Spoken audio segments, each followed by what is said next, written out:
Merhaba arkadaşlar, kanalıma hoş geldiniz. Bugün sizlerle tığ işi şahane bir tulum çalışması yapacağız.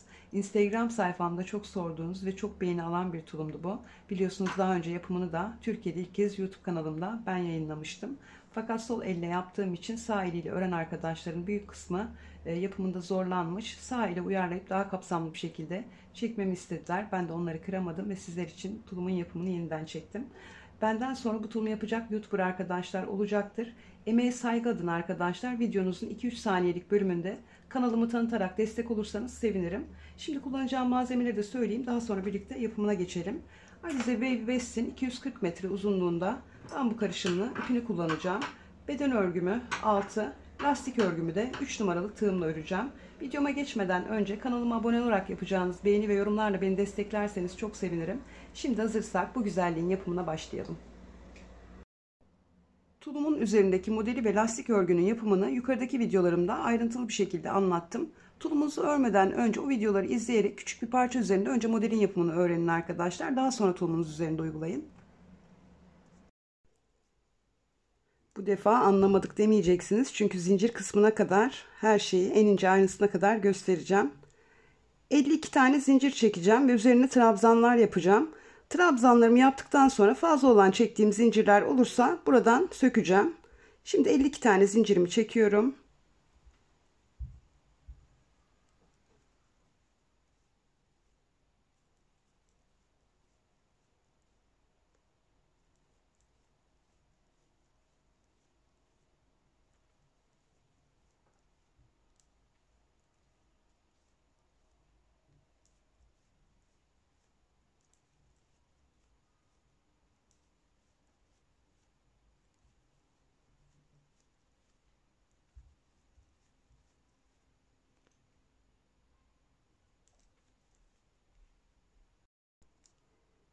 ...52 tane zincirimi çektim. Şimdi her bir zincir gözeneğimin içerisine ikili trabzan yapacağım.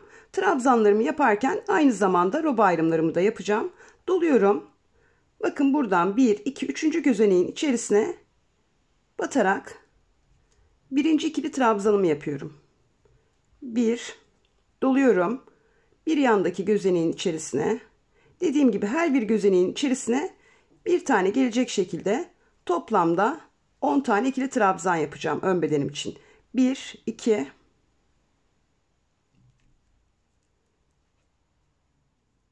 3,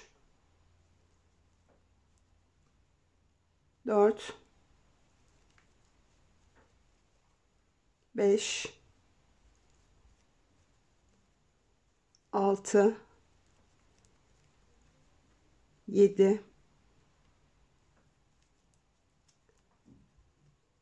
8, 9 ve 10.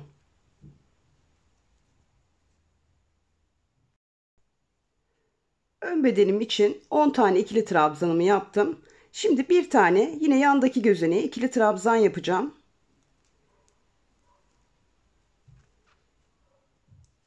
Ve bu ikili trabzanımın hemen bakın burasına, gözeneğine bir tane ayraç takacağım. Artışlarımızı buradan yapacağız.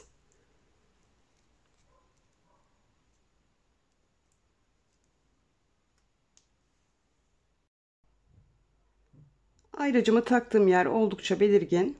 Son yaptığım bakın trabzanımın hemen üzerindeki gözeneğe ayracımı taktım.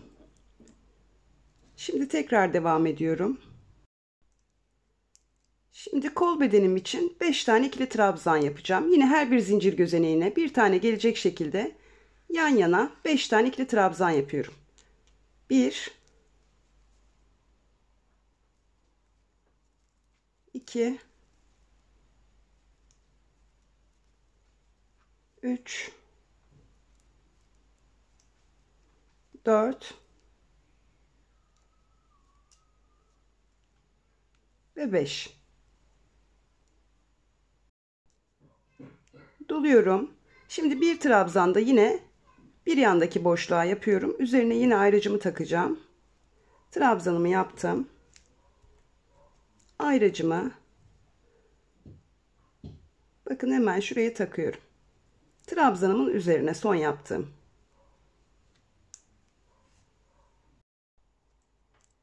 Şimdi arka bedenim için 13 tane ikili trabzan yapacağım. Yine her bir zincir gözeneğinin içerisine bir tane gelecek şekilde 13 tane ikili trabzan yapıyorum. 1 2 3 4 5 6 7 8 9 10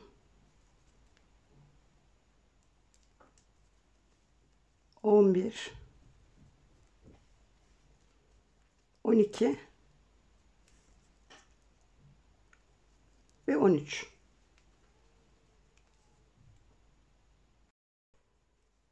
Arka bedenim için 13 tane ikili trabzanımı yaptım. Şimdi bir yandaki gözeneğin içerisine yine bir tane ikili trabzan yapıyorum. Üzerine ayrıcımı takacağım.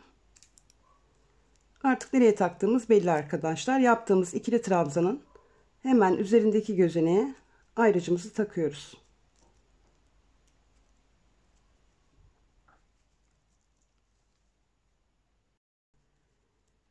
Diğer kol bedenimiz için yine 5 tane ikili trabzan yapacağız. 1 2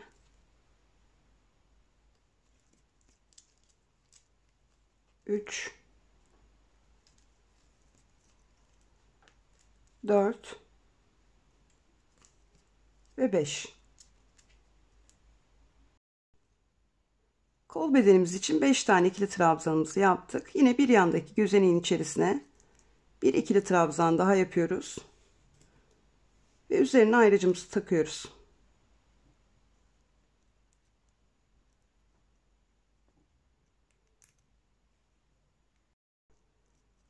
Şimdi diğer ön bedenimiz için 10 tane ikili trabzan yapacağız. 1 2 3 4 5 6 7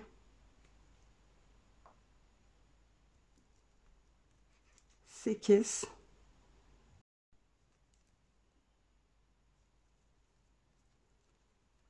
9 ve 10.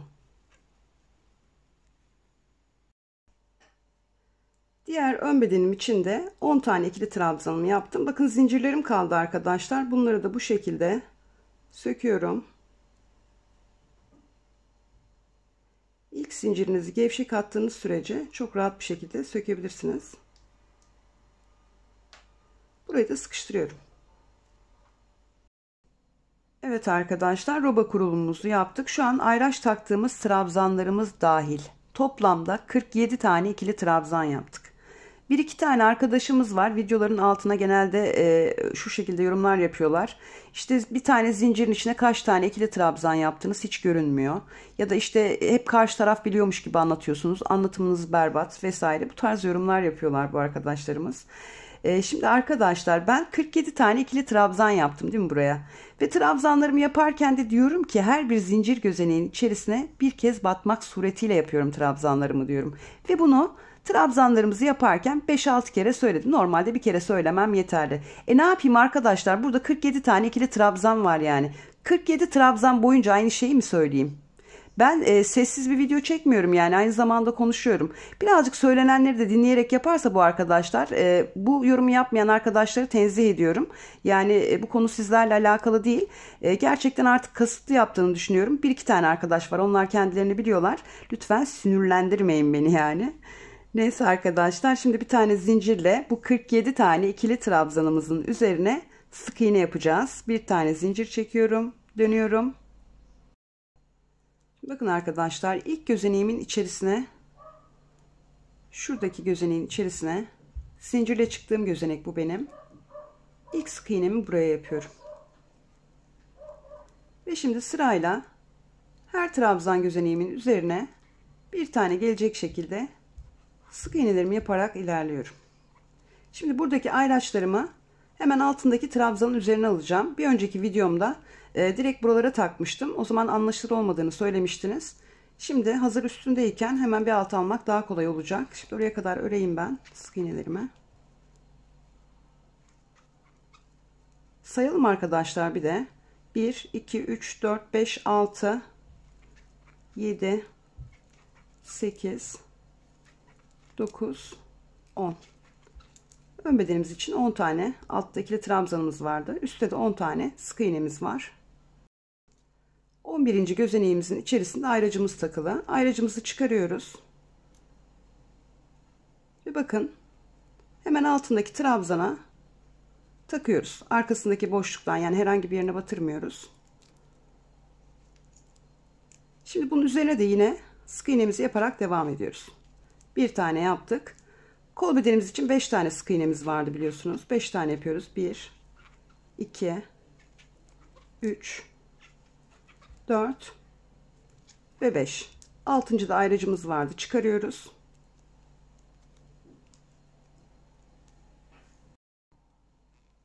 Hemen altındaki trabzana ayracımızı arkasındaki boşluktan takıyoruz. Üzerine sık iğnesini yapıyoruz. Ve 13 tane arka bedenimiz için sık iğnemiz vardı. 1, 2, 3, 4, 5, 6, 7, 8, 9, 10,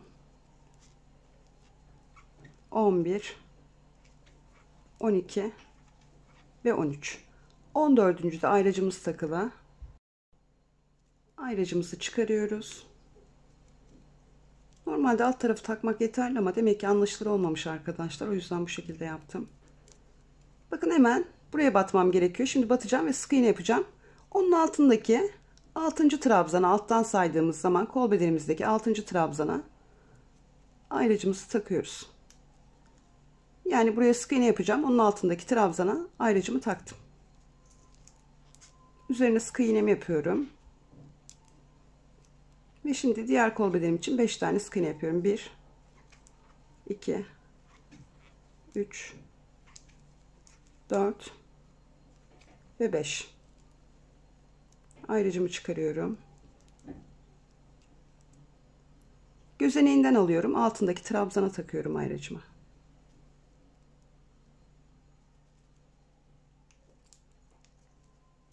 Üzerine sık iğnemi yapıyorum. Ve diğer ön bedenim için 10 tane sık iğnemi yapıyorum. 1, 2,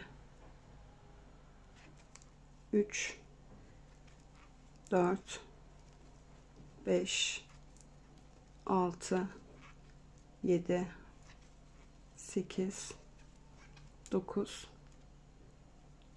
ve 10. 2 tane zincirle yukarı çıkıyorum. Şimdi hem ilk iliğimizi açacağız hem de modelimizin ilk kurulumunu yapacağız. Toplam 2 kez kurulum işlemi yapacağız. Ve bu 2 kurulumda ne yapıyorsak aynı işlemleri tekrarlayarak devam edeceğiz. O yüzden iyi izlemenizi tavsiye ediyorum. Başta ve sonda 6 tane trabzan yapacağız arkadaşlar. İkili trabzan. Buralarda model uygulaması yapmayacağız. Buralar bizim ilik düğme kısmımız. Örgümüz boyunca buraları sadece ikili trabzan olarak öreceğiz.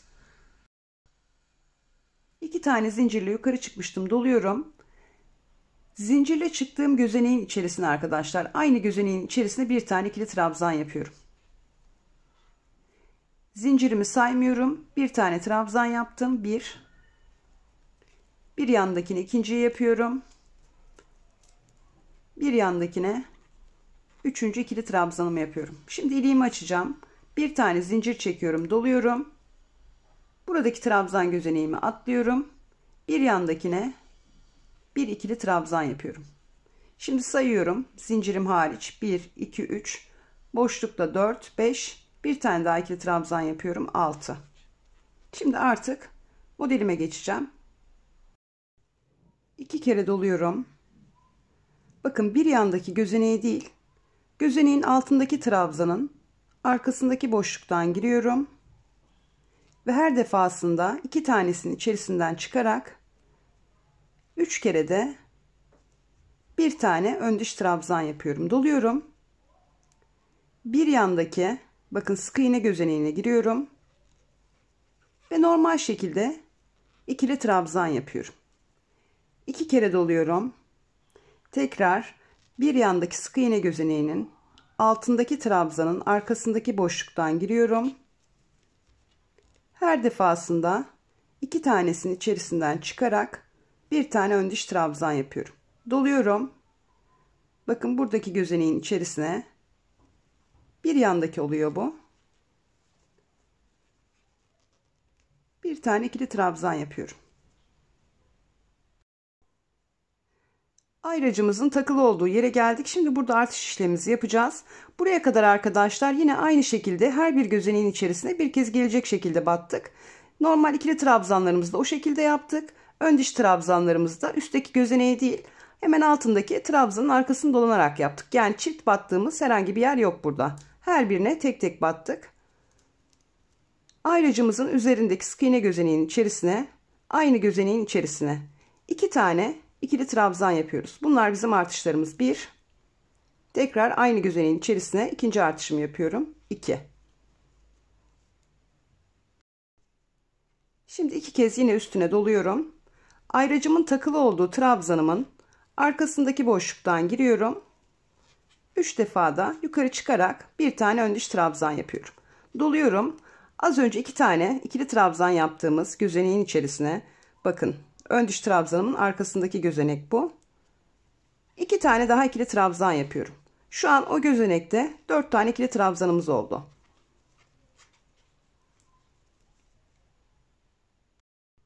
Şimdi yine modelimle devam edeceğim. Bir yandaki gözeneğin içerisine bir tane ikili trabzan yapıyorum. 2 kere doluyorum. Yandaki gözeneğimin altındaki trabzanın arkasındaki boşluktan girerek 3 defa da yukarı çıkıyorum ve bir tane ön diş trabzan yapıyorum. Bir tane normal trabzan, bir tane ön diş trabzan, bir tane normal trabzan, bir tane ön diş trabzan olarak devam ediyoruz. Doladım. Bir yandaki gözeneğin içerisine bir tane ikili trabzan yapıyorum. 2 kere doluyorum. Bir yandaki sık iğne gözeneğinin altındaki trabzanın arkasındaki boşluktan girerek 3 defa da yukarı çıkıyorum. Ön diş trabzanımı yaptım, doladım. Bir yandaki gözeneğe bir tane ikili trabzan yapıyorum. Şimdi yine artış yerime geldim. Şimdi bu tarafta yaptığımız gibi yine aynı şekilde artışımızı yapacağız. Bakın ayracımızın takılı olduğu trabzanımız ve üzerindeki sık iğne gözeneği. Doladım. Üzerindeki sık iğne gözeneğinin içerisine 2 tane ikili trabzan yapıyorum. Aynı gözeneğin içerisine. İkinciyi de yaptım. Şimdi buradaki az önce yaptığımız işlemi yaptıktan sonra arkadaşlar 2 tane daha ikili trabzan yapıyorduk ya. Onu da buradaki gözeneğin içerisine yapacağız. Arkasındaki boşluk dediğim yer burası. Şimdi 2 kez dolamamı yaptım. Ayracımın takılı olduğu trabzanın arkasındaki boşluktan giriyorum. Ve ön diş trabzanımı yapıyorum. Doluyorum. Arkasındaki boşluk arkadaşlar az önce dediğim yer. Aynı boşluğun içerisine 2 tane daha ikili trabzan yapıyorum. Toplam aynı boşluğa 4 tane ikili trabzan yapmış oldum. 2 tane bu tarafta, bir tane ön diş trabzan, 2 tane de diğer tarafta. Şimdi tekrar modelimle devam ediyorum. Doladım. Bir yandaki gözeneğe bir tane ikili trabzan yapıyorum. 2 kere doluyorum. Bir yandaki gözeneğin altındaki trabzanın arkasındaki boşluktan girerek 3 defa da yukarı çıkarak ön diş trabzanımı yaptım. Doladım. Bir tane normal trabzan. 2 kere doladım. Bir yandakine alttaki trabzanın arkasındaki boşluktan girerek bir tane ön diş trabzan yapıyorum.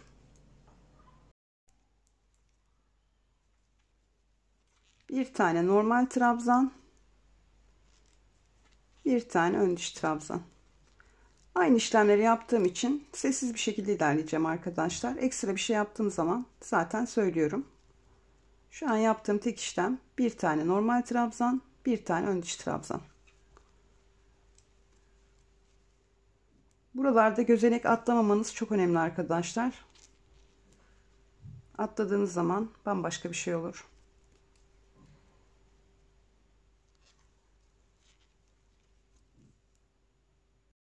Bu ilk kurulum önemli arkadaşlar. Ayraçların arasında yaptığım trabzanları mutlaka sayın.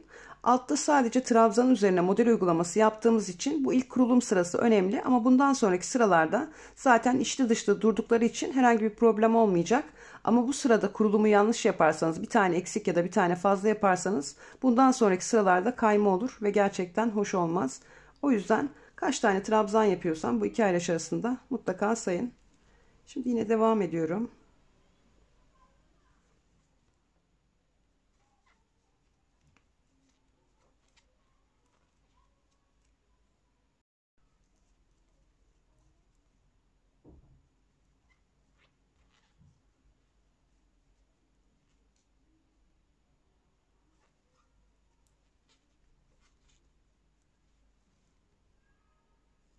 Son gözeneğime yine bir tane ikili trabzan yapıyorum.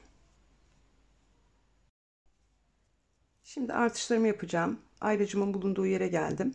Ayraçlarım arkada duruyordu arkadaşlar. Ön tarafa aldım bu şekilde. Doladım. Ayracımın hemen üzerindeki gözeneğin içerisine, sık iğne gözeneğine, diğer taraflarda yaptığım gibi aynı şekilde artışımı yapıyorum. 1, aynı gözeneğin içerisine 2 kere doluyorum. Ayracımın takılı olduğu trabzanımın arkasındaki boşluktan giriyorum ve 3 defa da çıkarak ön diş trabzanımı yapıyorum. Doluyorum. Tekrar az önce 2 tane ikili trabzan yaptığım gözeneğin içerisine 2 tane daha ikili trabzan yapıyorum. 1, 2. Ve yine modelimi uygulayarak devam ediyorum. Bir tane normal trabzan, 2 kere doluyorum. Bir tane ön diş trabzan. Doluyorum. Bir tane normal trabzan, 2 kere doluyorum. Bir tane ön diş trabzan. Doladım. Son gözeneğime yine bir tane ikili trabzan yapıyorum. Artış yerime geldim. Doluyorum. Trabzanımın üzerindeki gözeneğin içerisine 2 tane ikili trabzan yapıyorum. 2 kere doluyorum. Ayracımın takılı olduğu trabzanımın arkasındaki boşluktan girerek bir tane ön diş trabzan yapıyorum. Doluyorum. Tekrar arkadaki boşluğun içerisine 2 tane daha ikili trabzan yapıyorum. 1, 2. Diğer ön bedenimizdeyiz. Sıra başında yaptığımız gibi ilik düğme kısmımız olan 6 tane trabzanımızı sıra sonunda yapacağız. Geriye 4 tane trabzanımız kalıyor. Modelimizi bu 4 tane trabzanımız üzerinde uygulayacağız. Doluyorum. Bir yandaki gözeneğin içerisine bir tane ikili trabzan yapıyorum. 2 kere doluyorum. Bir yandaki gözeneğin altındaki trabzana girerek yine modelimi uygulayarak aynı şekilde devam ediyorum. 2, bir yandakine normal trabzan, 3, 2 kere doluyorum. Bir yandakine bir tane ön diş trabzan. Şimdi sıra sonunda kalan 6 tane sık iğne gözeneğimin üzerine 6 tane ikili trabzan yapıyorum. 1, 2, her bir gözeneğin içerisine bir tane. 3, 4, 5 ve 6. Bir tane zincirle dönüyorum. Şimdi yine her bir gözeneğimin içerisine bir kez batarak sık iğnelerle devam edeceğim. Burayı bir daha göstereyim arkadaşlar. Bakın buraya batmıyoruz. Bir tane zincir çektim. Aynı gözeneğin içerisine batıyorum. Bir tane sık iğne yaptım. Ve sırayla her gözeneğin içerisine bir tane gelecek şekilde sık iğnelerle ilerleyeceğim.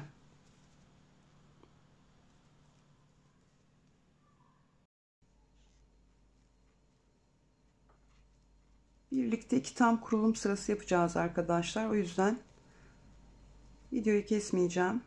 Arka sıramızda da sık iğneleri sayabilirsiniz. Dediğim gibi bir tane kaydığı sürece bu bambaşka bir şey olur. O yüzden gözenek atlamamak çok önemli.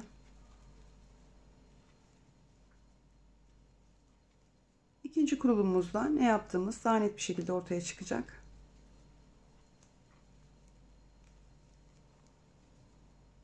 Ve bu iki kurulum sırasında da ne yaptıysak bundan sonra da aynılarını tekrarlayarak devam edeceğiz. Unutursanız tekrar başa alarak izleyeceksiniz arkadaşlar. Aynı işlemi bir sonraki sıralarınızda uygulayacaksınız.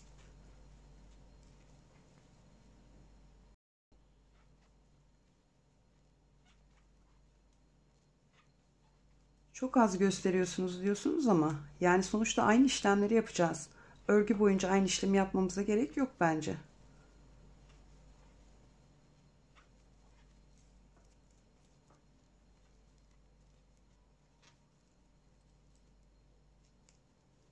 Videoyu sadece bunun için başa almanız yeterli.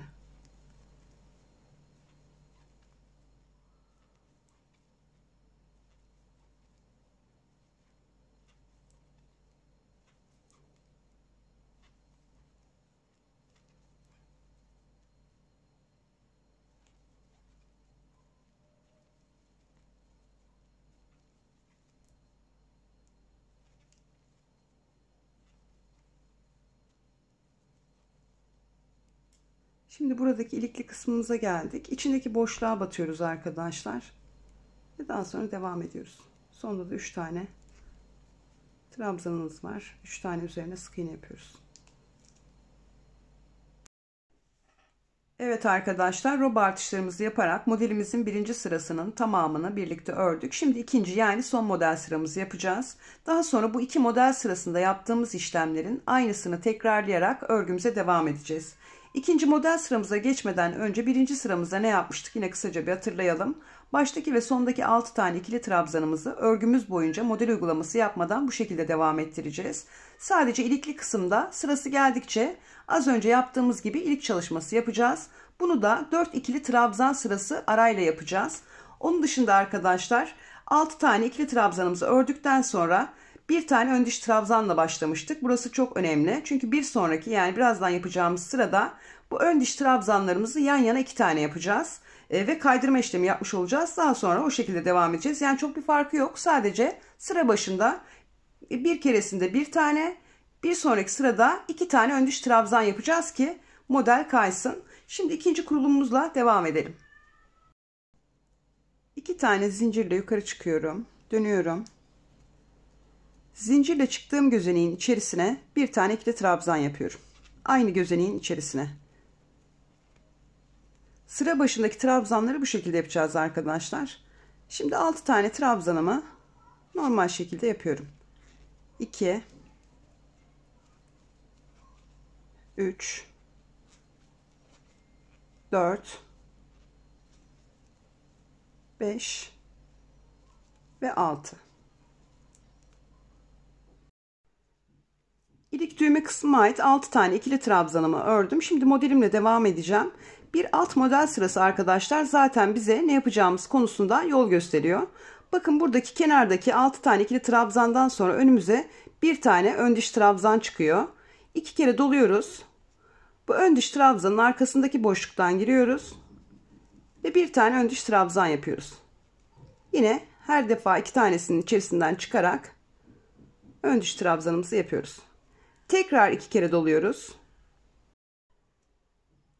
Bakın burada bir alt sırada yaptığım ikili trabzanım var. Şimdi ben bunun üstüne de bir alt sırada yaptığım gibi ikili trabzan yapsam ne olacak? 2 tane ikili trabzan üst üste gelecek ve bir model oluşmayacak. O yüzden sıra başında bu kaydırma işlemini yapıyoruz. Bir sonraki ön yüzümüze geçtiğimizde de yine bir tane ön diş trabzan yapacağız. Daha sonra bir tane normal trabzan, bir tane ön diş trabzan. Böylece hiçbirinin üstüne aynı şekilde trabzan gelmeyecek. Şimdi 2 kere dolama yaptım. Buradaki ikili trabzanımın arkasındaki boşluktan giriyorum. Bir ön diş trabzan daha yapıyorum. Kaydırma işlemimi yapmış oldum. Bir alt sırada bir tane ön diş trabzan, bir üst sırada 2 tane ön diş trabzan. Şimdi artık normal bir şekilde bir tane ikili trabzan, bir tane ön diş trabzan olarak devam edeceğim. Böylece kaydırma işlemi yaptığım için üst üste gelmeyecek hiçbiri. Şu an mesela altta ön diş trabzanım var. Üzerine bir tane ikili trabzan yapıyorum. 2 kere doluyorum. Bir tane ön diş trabzan yapıyorum.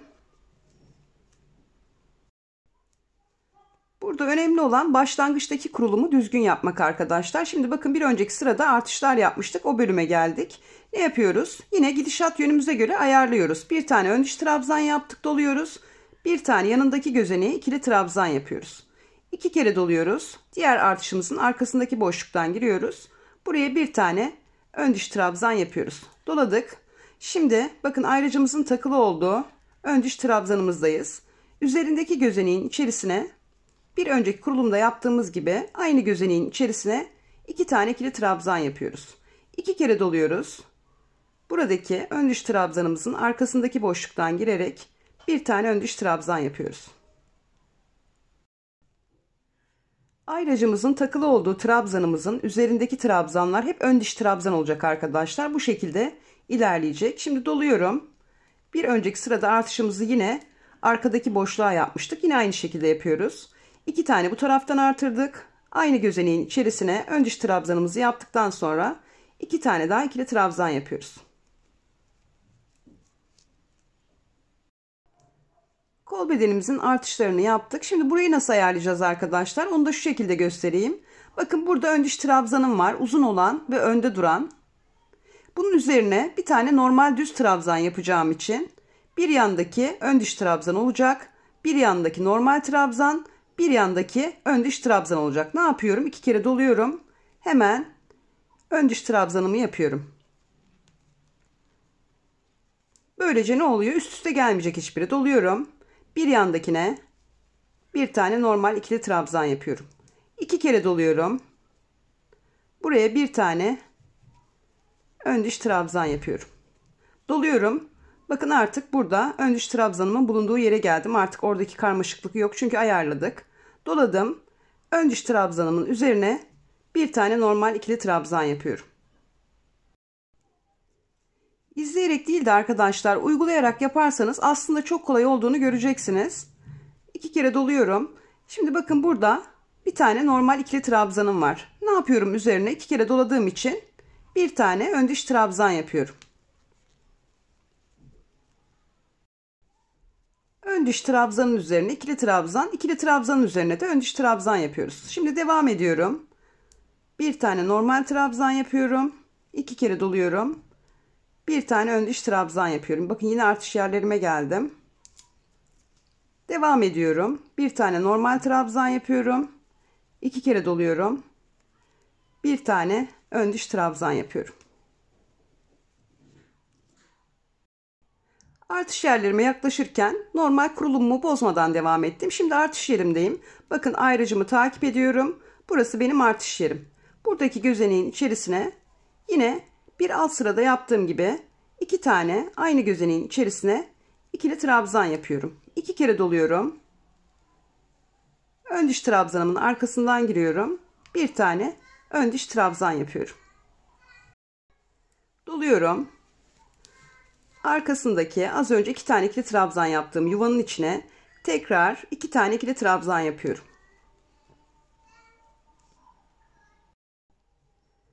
Arka bedenime ait 2 tane artışımı da yaptım. Şimdi burayı da yine kol bedenimizde olduğu gibi ayarlayacağız. İlk ön diş trabzanımızın üzerine bir tane ikili trabzan gelecek. Buraya ön diş trabzan gelecek. Buraya ikili trabzan gelecek. Buraya ön diş trabzan gelecek. Hemen 2 kere doluyorum. Ön diş trabzanımı yapıyorum. Doluyorum. Bir yana bir tane ikili trabzan yapıyorum. 2 kere doluyorum. Bir tane ön diş trabzan yapıyorum. Doluyorum. Bakın ön diş trabzanımın bulunduğu yere geldim. Doğru yolda ilerliyorum. Hemen üstüne ne yapıyorum? İkili trabzan yapıyorum. Ola ki artışlardan sonra kurulumu yanlış yaptınız. Sökün arkadaşlar. Tam tersi olarak başlayın. Önemli olan buradaki ikili trabzanların üzerine ön diş trabzanların gelmesi. Ön diş trabzanların üzerine de ikili trabzanların gelmesi. Doluyorum 2 kere. Şimdi tekrar ikili trabzanlarımın üzerine ön diş trabzanlarımı yapıyorum. Ön diş trabzanlarımın üzerine de ikili trabzanlarımı yaparak devam ediyorum.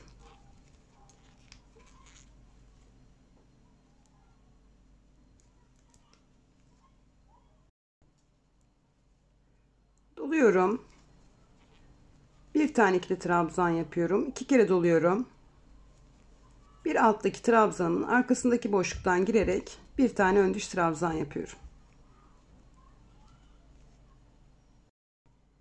İkili trabzanlarımızı arka sıramızda yaptığımız sık iğne gözeneğinin içerisine yapıyoruz. Ön diş trabzanlarımızı da bir alt sıradaki trabzanların arkasındaki boşluktan girerek yapıyoruz arkadaşlar. Herhangi bir yerine batmıyoruz. Şimdi 2 kere doladım.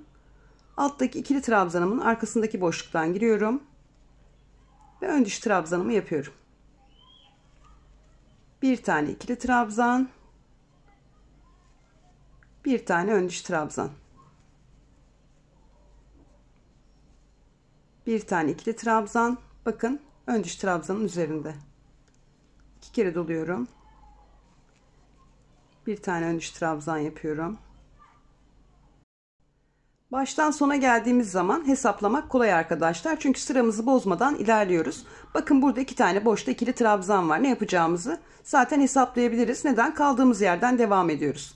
En son bir tane ön diş trabzan yaptık.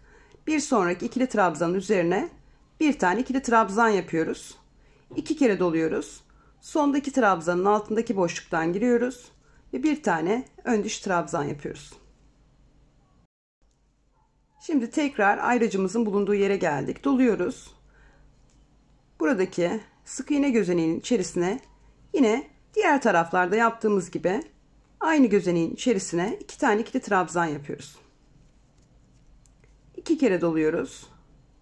Bakın buradaki ön diş trabzanımın arkasındaki boşluktan giriyorum ve 3 defa da çıkıyorum. Doluyorum. Arka tarafını böyle çeviriyorum. 2 tane ikili trabzan yaptığım yuvanın içerisine 2 tane daha ikili trabzan yapıyorum. Şimdi yine tekrar kol bedenimizdeyiz. Artışımızı yaptık. Şimdi burada 3 tane ikili trabzan var yan yana. Ne yapacağımızı bilemiyoruz. Ne yapıyoruz? Yine buradan sayıyoruz. İlk ön diş trabzandan itibaren geriye sayıyoruz. Ön diş trabzanımızın üzerine bir tane ikili trabzan koyacağımız için burada bir tane ön diş trabzan, burada ikili trabzan, burada ön diş trabzan. 2 kere doluyoruz. Hemen ilk trabzanımızın arkasındaki boşluktan giriyoruz ve bir tane ön diş trabzan yapıyoruz. Doluyoruz. Bir yandaki trabzanımızın üzerindeki gözeneğe giriyoruz. Bir tane ikili trabzan yapıyoruz. Tekrar 2 kere doluyoruz. Bir alttaki ikili trabzanımızın arkasındaki boşluktan giriyoruz ve bir tane ön diş trabzan yapıyoruz. Ve devam ediyoruz arkadaşlar. Bir tane ikili trabzan, bir tane ön diş trabzan. Doluyorum. Bir tane alttaki ön diş trabzanımın üzerine ikili trabzan yapıyorum. 2 kere doluyorum. Alttaki ikili trabzanımın üzerine bir tane ön diş trabzan yapıyorum. Bu kadar kolay. Doladım. Bakın artık buradan devam ettiğim için karıştıracağım bir şey yok. Ön diş trabzanımı yaptım. Bir yanındakine bir tane ikili trabzan. 2 kere doluyorum. Bir yanındakine bir tane ön diş trabzan. Doluyorum. Artık artış yerime geldim. Gözeneğimin içerisine 2 tane ikili trabzan yapıyorum. 2 kere doluyorum. Ayracımın takılı olduğu trabzanımın üzerindeki ön diş trabzanımın arkasındaki boşluktan girerek bir tane ön diş trabzan yapıyorum. Bakın arkadaşlar burası düz bir çizgiymiş gibi ilerliyor. Bu şekilde de devam etmesi gerekiyor. Doladım. Şimdi yine 2 tane ikili trabzan yaptığım gözeneğin içerisine 2 tane daha ikili trabzan yapıyorum. Şimdi bu taraftan giderken ön bedenimizdeki hesaplamamızı nasıl yapıyoruz? Yine diğer taraflarda yaptığımız gibi.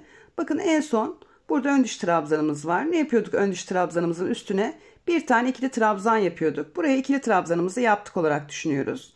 Bir yandakine bir tane ön diş trabzan, bir yandakine ikili trabzan, bir yandakine ön diş trabzan. Yani ön diş trabzanla başlamamız gerekiyor. 2 kere doladım. İlk ikili trabzanımın arkasındaki boşluktan giriyorum. Ve bir tane ön diş trabzan yapıyorum. Doluyorum. Bir yandakine ikili trabzan yapıyorum. 2 kere doluyorum. Sondakine bir tane ön diş trabzan yapıyorum. Şimdi hesap yaptığımız yerdeki ön diş trabzanımızın yanındayız. Yani doğru bir şekilde kurulumumuzu yapmışız. Ön diş trabzanımızı yaptık. Bir sonrakine bir tane ikili trabzan yapıyoruz.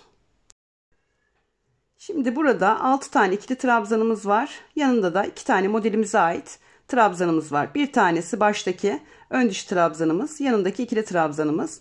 Burada sıra başında kaydırma işlemi yapmak için ne yapmıştık arkadaşlar? Kenardaki 6 tane trabzanımızı ördükten sonra 2 tane ön diş trabzan yaptık. Burada da sondaki 2 taneyi ön diş trabzan yapacağız. Bir alttaki zaten ikili trabzan, onun üzerine bir tane ön diş trabzan yapıyoruz. Sıra sonunda ön diş trabzanımız var. 2 kere doluyoruz. Yine bir tane ön diş trabzan yapıyoruz.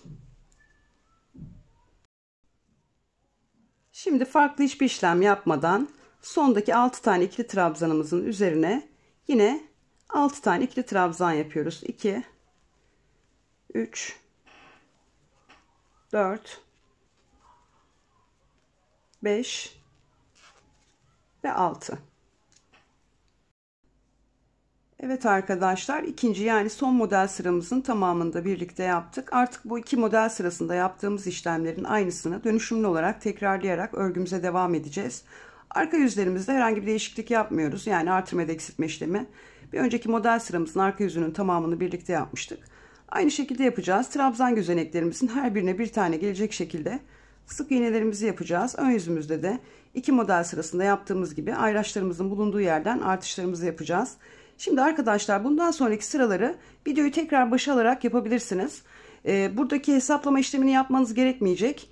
Yani buradaki kurulumu nasıl yaptıysam 3. model sırasını aynı şekilde yapacağım.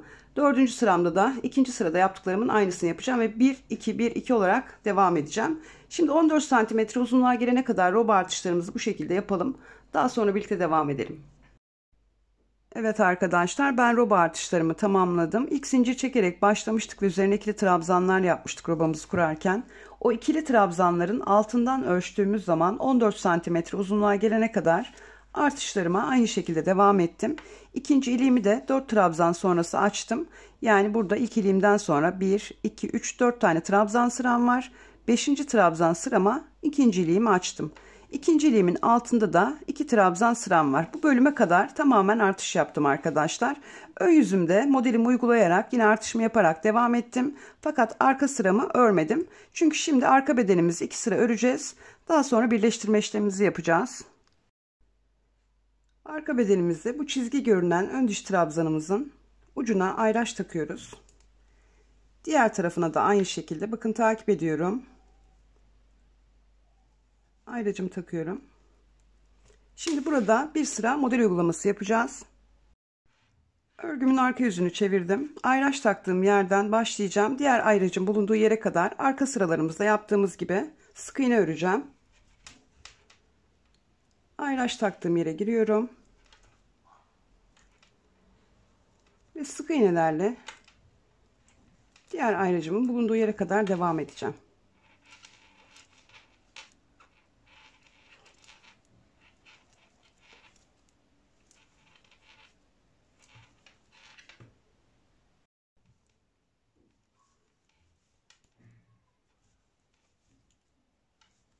Diğer ayracımızın bulunduğu yere kadar her gözeneği bir kez batarak sık iğnelerimizi yapalım. Diğer ayracımın bulunduğu yere kadar sık iğnelerimi yaptım. Yine ayracımın takılı olduğu yere de bir tane yapıyorum. 2 tane zincirle dönüyorum. Şimdi yine modelimi uygulayacağım. Artık artış yapmayacağız arkadaşlar. İşimiz daha kolay. Modelimizi uygulayarak devam edeceğiz. 2 tane doladım. Buradaki ayraç taktığım ön diş trabzanıma giriyorum arkasındaki boşluktan. Ve bir tane ön diş trabzan yapıyorum. Bir tane ikili trabzan. 2 kere doluyorum. Bir tane ön diş trabzan.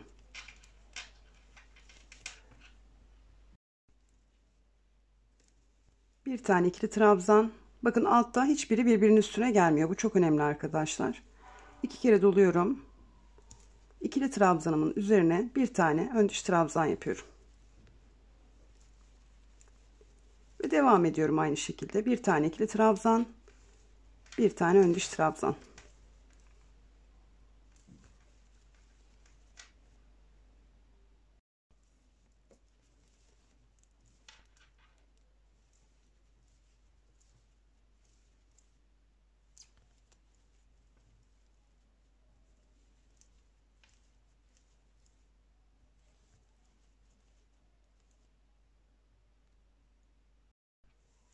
Farklı hiçbir işlem yapmadan sadece modelimizi uygulayarak ayracımızın bulunduğu yere kadar örelim.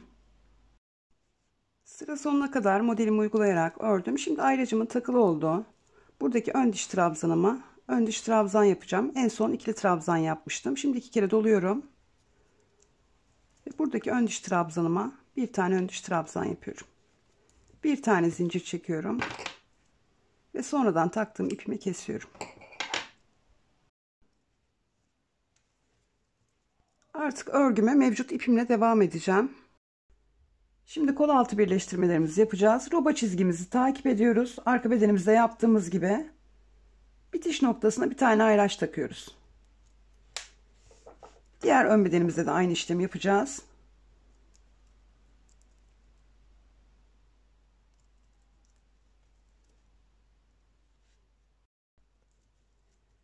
Bir tane zincirle dönüyorum.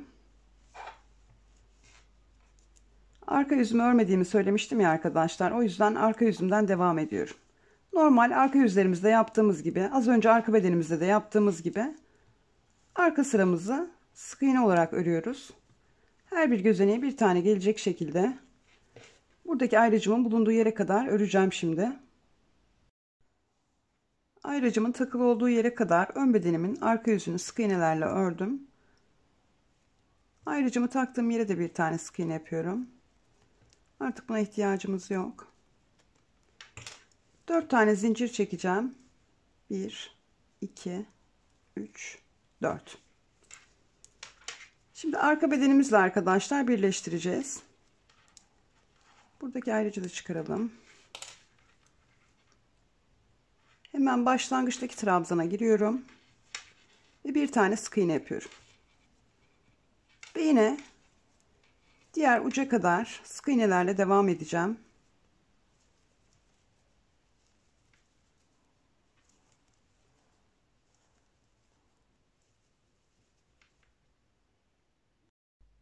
Arka bedenimi de sıra sonuna kadar sık iğnelerle ördüm. Yine son trabzanımın üzerine de bir tane sık iğne yapıyorum. Ayracımı çıkarıyorum. Bu arka bedenimizi örerken taktığımız ayraç arkadaşlar altta duruyor. Buna ihtiyacımız yok. Şimdi 4 tane zincir çekiyorum. 1, 2, 3 ve 4. Diğer ön bedenimi de aynı şekilde birleştireceğim. Ayracımın takılı olduğu gözeneğe giriyorum ve bir tane sık iğne yapıyorum. Ve sırayla her gözeneğime bir tane gelecek şekilde sık iğnelerle sıra sonuna kadar devam edeceğim. Sona kadar örelim arkadaşlar. Sıra sonuna kadar sık iğnelerimi ördüm. Şimdi 2 tane zincirle yukarı çıkıyorum. Artık herhangi bir artırma ya da eksiltme işlemi yapmadan sadece modelimizi uygulayarak devam edeceğiz arkadaşlar. Bundan sonrası gerçekten çok keyifli. Model zaten çok güzel. Şimdi 2 tane zincirle yukarı çıktım. Yine kenardaki 6 tane ikili trabzanımı yapıyorum. 1, 2, 3, 4, 5 ve 6. Kenardaki 6 tane trabzanımı ördüm. Şimdi bir alt sıraya bakıyorum. 2 tane yan yana duran ön diş trabzanlarım var. İlki her zaman yine ön diş trabzan. Diğeri dönüşümlü olarak yer değiştirdiği için bu defa buradaki ön diş trabzanın üzerine bir tane ikili trabzan yapıyoruz. Üst sıralarda yaptığımız gibi. Ve daha sonra bir tane ön diş trabzan, bir tane ön diş trabzanın üzerine ikili trabzan. 2 kere doluyorum. İkili trabzanın üzerine bir tane ön diş trabzan, bir tane ikili trabzan. Bu şekilde devam edeceğim.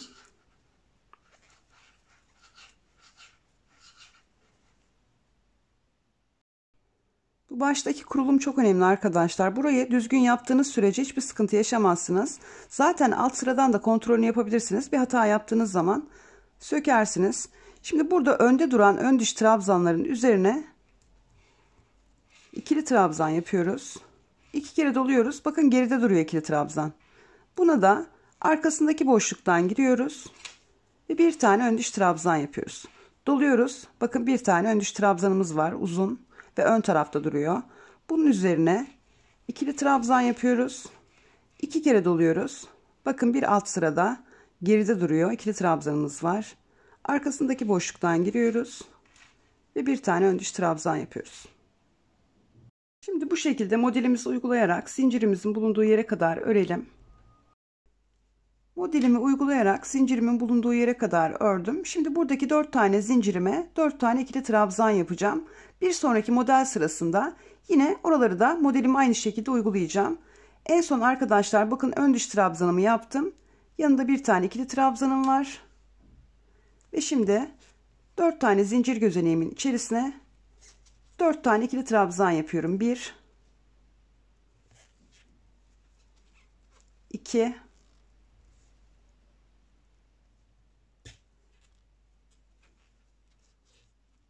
3 ve 4. 4 tane ikili trabzanımızı yaptık. 2 kere doluyoruz. Bakın burada ön diş trabzanımızın hemen önünde bir tane ikili trabzan var. Arkasındaki boşluktan giriyorum. İkili trabzanımın üzerine bir tane ön diş trabzan yapıyorum. Doluyorum. Ön diş trabzanımın üzerine bir tane ikili trabzan yapıyorum. 2 kere doluyorum. Bir alt sıradaki ikili trabzanımın arkasındaki boşluktan giriyorum ve bir tane ön diş trabzan yapıyorum. Doluyorum. Bir alt sıradaki ön diş trabzanımın üzerindeki sık iğne gözeneğine batarak bir tane ikili trabzan yapıyorum. Modelimi aynı şekilde uygulayarak devam edeceğim. Diğer zincirimizin olduğu yere kadar örelim arkadaşlar.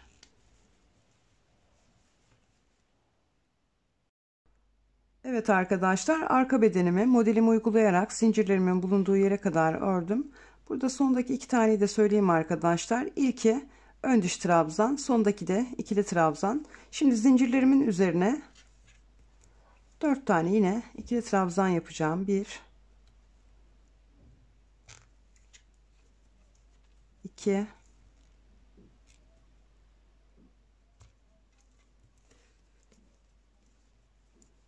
3 ve 4. 4 tane ikili trabzanımı yaptım. Şimdi 2 kere doluyorum. Modelimi uygulayarak devam ediyorum. Bir tane ön diş trabzan yapıyorum. Bir tane ikili trabzan yapıyorum. 2 kere doluyorum. Bir alttaki ikili trabzanımın arkasındaki boşluktan giriyorum. Bir tane ön diş trabzan yapıyorum. Doluyorum. Ön diş trabzanımın üzerindeki gözeneğe de bir tane ikili trabzan yapıyorum. Bu şekilde devam edeceğim arkadaşlar sıra sonuna kadar. Sıra sonuna kadar modelimi uygulayarak ördüm. Artık işin zor kısmı bitti arkadaşlar. Kol altı birleştirmelerimizi de yaptık. Herhangi bir artırma ya da eksiltme işlemi dediğim gibi yok. Sadece modelimizi uygulayarak devam edeceğiz. Şimdi örgümüzün arka yüzünü yine sık iğnelerle dönelim. Ön yüzümüze geçtiğimizde buradaki trabzanların üzerine de yine modelimizi birlikte uygulayalım. Daha sonra dediğim gibi aynı şekilde devam edeceğiz. Şimdi ben arka sıramı sık iğnelerle örüp geliyorum. Örgümün arka yüzünü sık iğnelerle ördüm. Şimdi ön yüzümdeyim. 2 tane zincirle yukarı çıktım. Yine kenardaki 6 tane ikili trabzanımı yapıyorum. 1 2 3 4 5 ve 6. Modelimi uygulayarak devam edeceğim. 6 tane ikili trabzandan hemen sonra bir tane ön diş trabzan yapıyorduk. Şimdi ikinci ne yapacağız ona bakıyoruz. Bir altta ikili trabzan var. O yüzden bir tane daha ön diş trabzan yapıyoruz ki ikili trabzanın üzerine ikili trabzan gelmesin. Şimdi bir tane ikili trabzan, bir tane ön diş trabzan olarak devam edeceğim.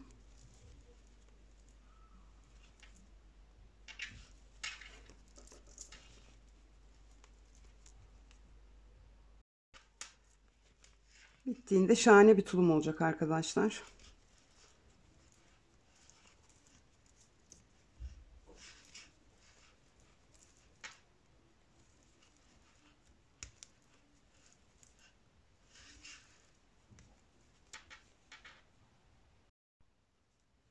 Kol altındaki 4 tane ikili trabzanımızın olduğu yere kadar öreyim. 4 tane ikili trabzanımın olduğu yere kadar ördüm. En son ön diş trabzanım var. Doluyorum. İkili trabzanımın üzerine bir tane ikili trabzan yapıyorum. Ve yine modelime sadık kalarak devam ediyorum. Bir yandakinin arkasındaki boşluktan girerek bir tane ön diş trabzan yapıyorum. Doluyorum. Üçüncü trabzanıma normal bir şekilde ikili trabzan yapıyorum. 2 kere doluyorum. Dördüncü yani son trabzanımın arkasındaki boşluktan giriyorum. Bir tane ön diş trabzan yapıyorum. Alt tarafta bir tane ön diş trabzanımız var. Üzerine hemen bir tane ikili trabzan yapıyoruz. 2 kere doluyoruz ve devam ediyoruz. Alttaki ikili trabzanımızın arkasından giriyoruz. Bir tane ön diş trabzan yapıyoruz. Bir tane ikili trabzan yapıyoruz.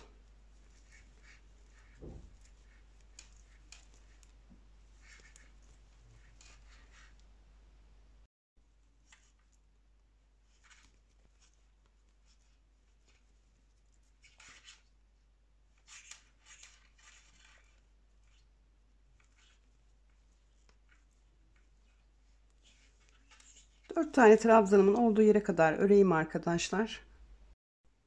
İkili trabzanlarımın bulunduğu yere kadar ördüm. En son bir tane ön diş trabzan yaptım. Şimdi ilk trabzanımın üzerine bir tane normal bir şekilde ikili trabzan yapıyorum. Ve bütünlüğümü bozmadan yine devam ediyorum. Bir yandaki trabzanımın arkasındaki boşluktan giriyorum. Ve bir tane ön diş trabzan yapıyorum. Doluyorum. Bir yandaki trabzanımın üzerindeki gözeneğe batıyorum. Ve bir tane ikili trabzan yapıyorum. 2 kere doluyorum. Son trabzanımın arkasındaki boşluktan giriyorum ve bir tane ön diş trabzan yapıyorum. Doluyorum. Burada bir tane ön diş trabzanım var. Üzerine batıyorum ve bir tane ikili trabzan yapıyorum. 2 kere doluyorum.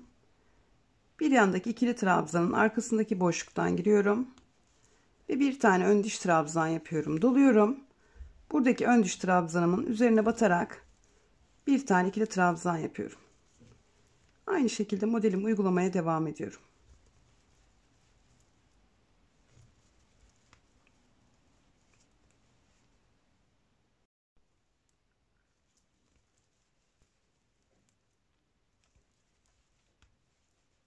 Sıra sonuna kadar aynı işlemi uygulayalım arkadaşlar.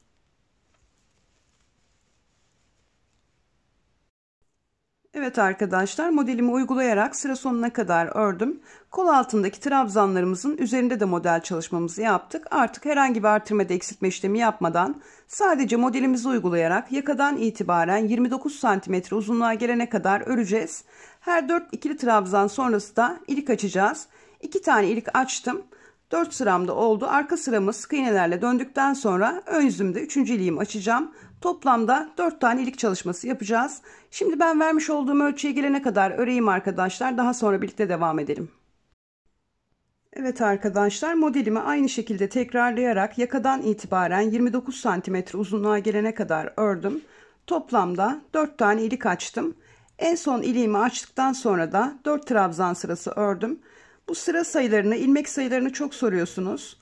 Hiçbirimizin eli aynı değil arkadaşlar. Santimetre ölçülerini baz almanız daha düzgün sonuçlar elde etmenizi sağlar. Ama ben yine de çok sorduğunuz için söyleyeceğim. Son iliğimden sonra da 4 sıra ikili trabzanım var. Şimdi birleştirme işlemimizi yapacağız. Son iliğimden sonraki 4. trabzan sıramın ön yüzünü modelimi uygulayarak ördüm. Arka yüzünü örmedim. Şimdi hem buradaki 6 tane trabzanı birleştireceğiz, hem de örgümüzün arka yüzüne yaptığımız gibi sık iğnelerimizi öreceğiz.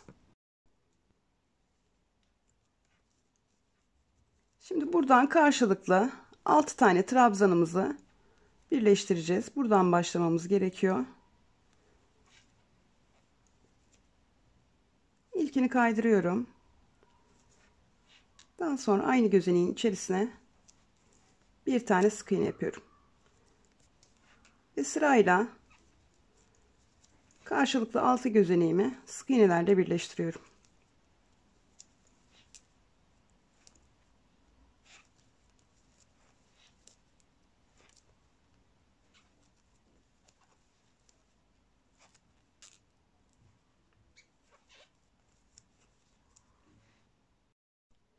Bu birleştirme işlemini yaparken ilikli kısım üst tarafta olacak.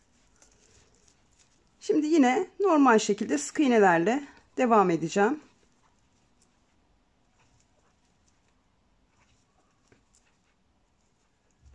Farklı bir işlem yapmıyoruz. Başlangıç yerimize kadar sık iğne olarak devam edeceğiz.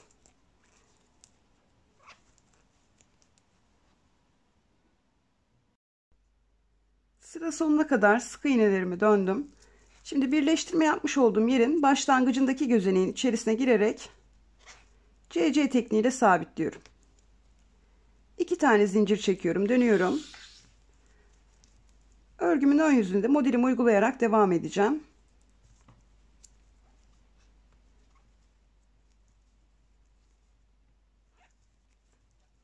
Farklı hiçbir işlem yapmadan arkadaşlar sadece modelimizi uygulayarak sıra sonuna kadar örelim.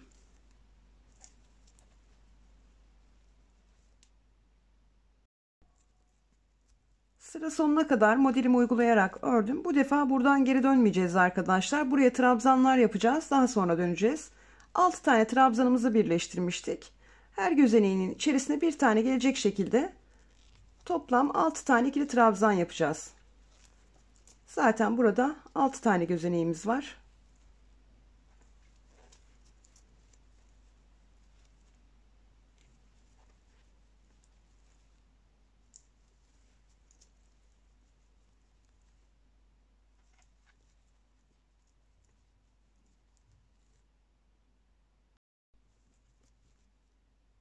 Başlangıç yerimize batıyoruz ve CC tekniğiyle kapatıyoruz. Bir tane zincirle dönüyoruz. Şimdi yine sıra sonuna kadar her bir gözeneğin içerisine bir tane gelecek şekilde sık iğne yapacağız.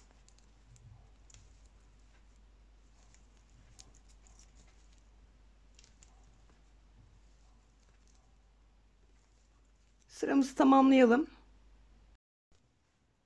Sıra sonuna kadar sık iğnelerimi ördüm. Başlangıç sık iğneme batıyorum ve CC tekniğiyle kapatıyorum.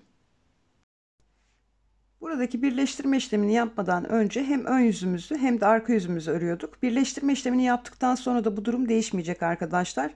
Dönerek hep düz yönden örmeyeceğiz. Sıra sonuna geldiğimizde CC tekniğiyle kapatıp örgümüzün arka yüzünü dönüp yine tekrar sıra sonuna kadar o şekilde öreceğiz. Hep ön yüzden dönerek ilerlerseniz bu şekilde bir görüntü olmaz.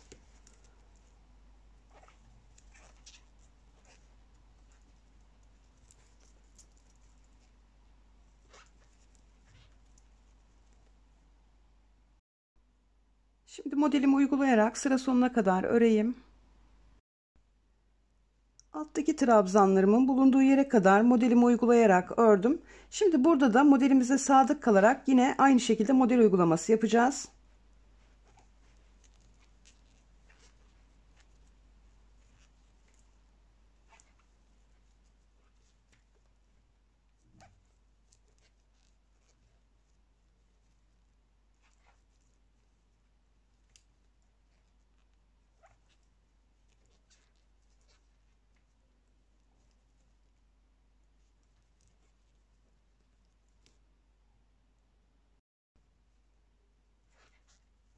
Ve yine kaydırma yöntemiyle birleştireceğiz. Şimdi tekrar bir zincirle dönüp her bir gözeneğimizin içerisine bir tane gelecek şekilde sıra sonuna kadar sık iğne yapacağız.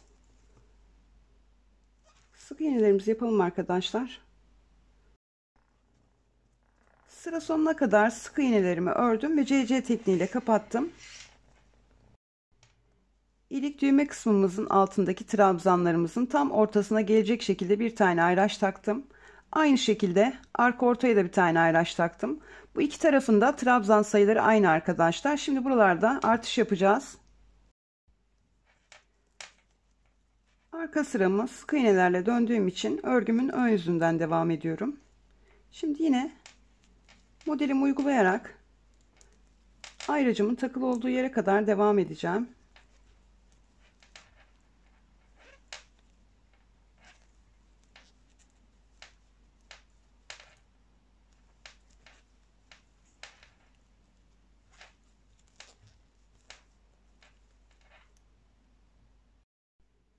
Farklı hiçbir işlem yapmadan arka ortadaki ayracımızın bulunduğu yere kadar modelimizi uygulayarak örelim. Arka ortaya kadar modelimi uygulayarak ördüm. Şimdi ayracımın takılı olduğu gözeneğin içerisine 4 tane ikili trabzan yapıyorum. 1 2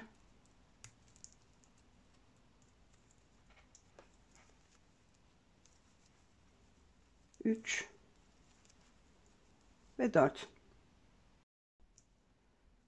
4 tane ikili trabzan yaptığımız gözeneğin altındaki trabzanın arkasındaki boşluktan girerek bir tane ön diş trabzan yapıyoruz.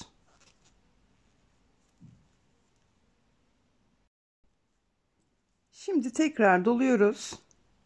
Az önce 4 tane ikili trabzan yaptığımız gözeneğin içerisine 4 tane daha ikili trabzan yapıyoruz. 1 2 3 ve 4. Şimdi yine modelimizi uygulayarak ön bedenimize takılı olan ayracın bulunduğu yere kadar öreceğiz.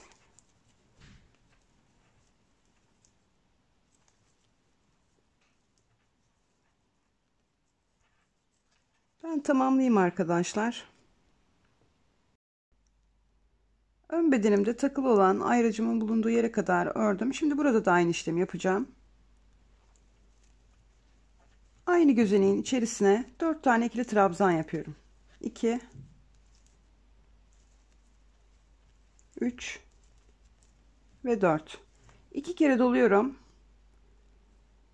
Trabzan yaptığım gözeneğin altındaki ikili trabzanın arkasındaki boşluktan giriyorum ve bir tane ön diş trabzan yapıyorum. Doluyorum. 4 tane ikili trabzan yaptığım boşluğa giriyorum. 4 tane daha ikili trabzan yapıyorum.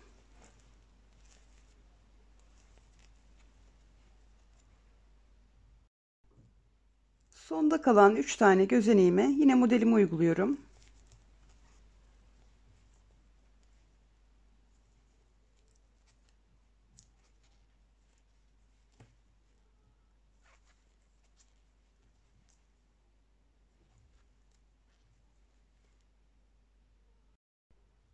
Arkadaşlar şimdi yine bir tane zincirle döneceğiz ve tüm gözeneklerin içerisine yine sıra sonuna kadar sık iğne yapacağız. Şimdi tamamlayalım.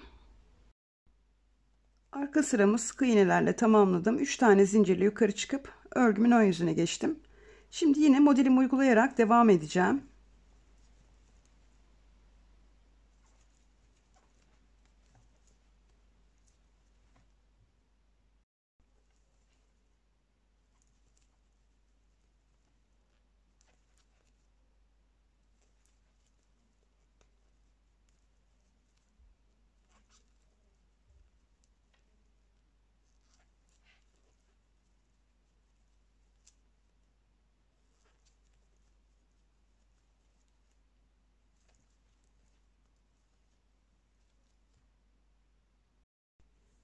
Arkadaşlar modelimizi uygulayarak arka bedenimizin A kısmına kadar örelim. Arka bedenimin A kısmının bulunduğu yere kadar modelimi uyguladım. Şimdi yine devam edeceğiz arkadaşlar modelimize sadık kalarak. Buradaki trabzanlarımızın üzerine yine aynı şekilde modelimizi uygulayacağız. İlkine hemen bir ayraç takalım.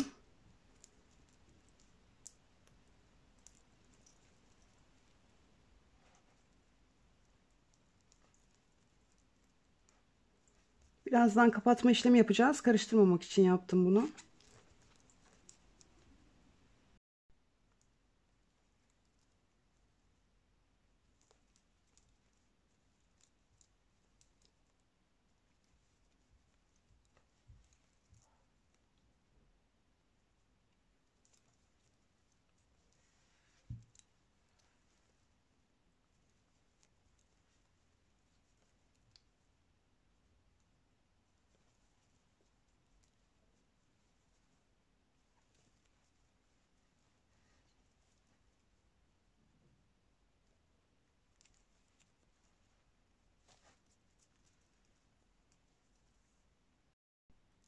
Bir tane ayraç da buraya takalım arkadaşlar.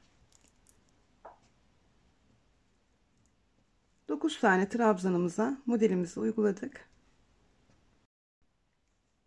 Şimdi tekrar modelimize devam ediyoruz.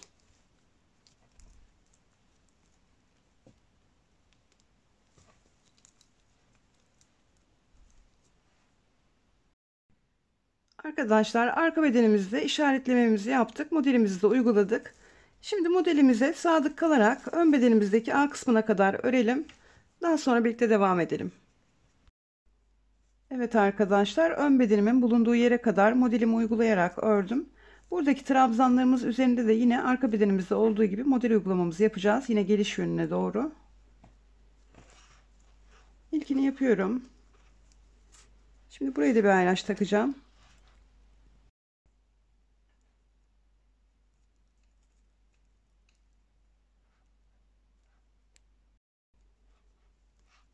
Şimdi yine devam ediyorum.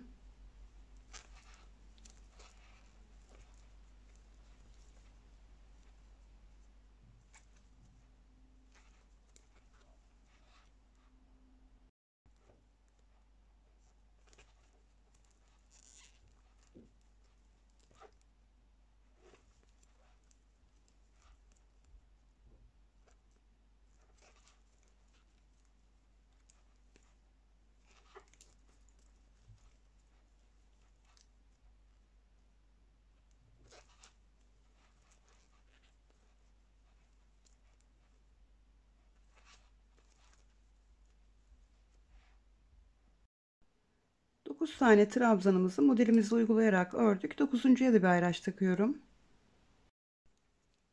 Aynı şekilde modelimi uyguluyorum.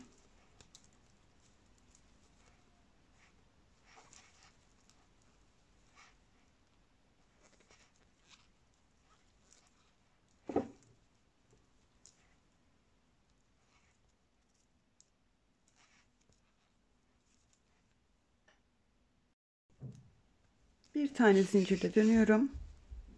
Şimdi yine her bir gözeneğimin içerisine bir tane gelecek şekilde sık iğne yapacağım.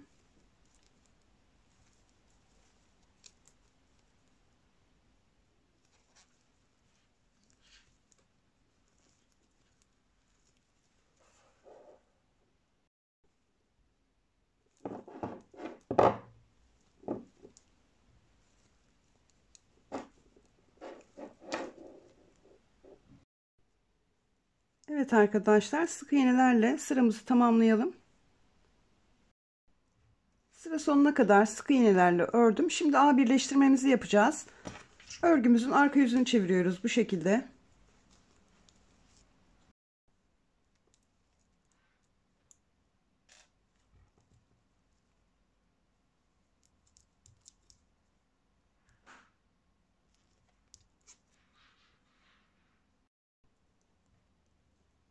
Karşılıklı ayraçlarımızın takılı olduğu yeri birleştireceğiz.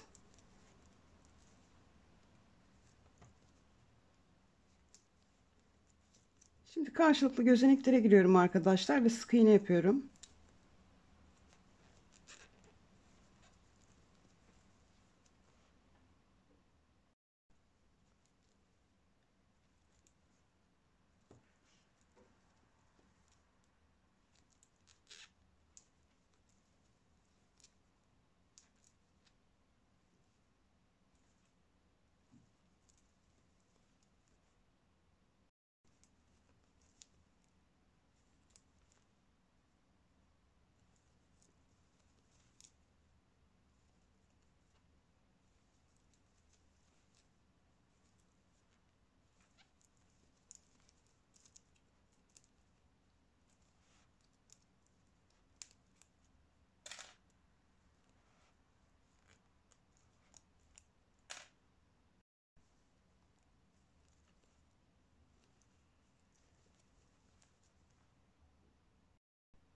Başlangıç yerimizden örgümüzün arka yüzüne sık iğnelerle geldik ve A kısmındaki karşılıklı 9 tane olan sık iğneyi birleştirdik.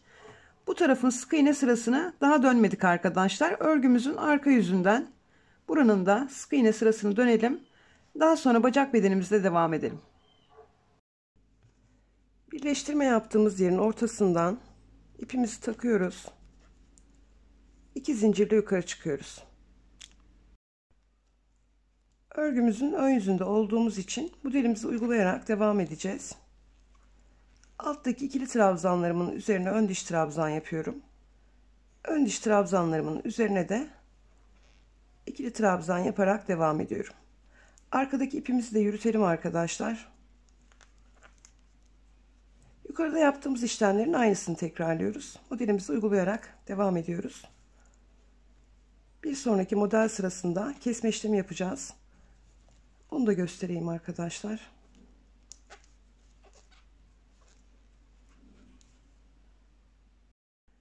Bu şekilde modelimi uygulayarak sıra sonuna kadar öreyim. Sıra sonuna kadar modelimi uygulayarak ördüm. Köşedeki trabzanımın boşluğuna batıyorum. Ve CC tekniğiyle kapatıyorum. Bir zincirle dönüyorum. Şimdi örgümün iç kısmından, yani arka yüzünden yine sık iğnelerimi yapacağım. Her bir gözeneğe bir tane gelecek şekilde sıra sonuna kadar sık iğnelerimizi yapalım. Sıra sonuna kadar sık iğnelerimi ördüm. Şimdi en baştaki sık iğnemin gözeneğine giriyorum. Ve CC tekniğiyle kapatıyorum. 2 tane zincirle yukarı çıkıyorum ve dönüyorum. Şimdi yapacağımız eksiltme işlemini bilek kısmına kadar 2 model sırasında bir tekrarlayacağız. Yani 2 model sırası örgümüzün ön yüzünde öreceğiz. 3. model sıramızda hem eksiltme işlemimizi yapacağız hem de yine modelimizi uygulayacağız. Bilek kısmında da yine kesim işlemi yapacağız arkadaşlar, lastik örgümüze başlamadan önce. Şimdi eksiltme işlemini göstereyim. 2 tane zincirle yukarı çıktım. Yine modelime sadık kalarak ilerliyorum.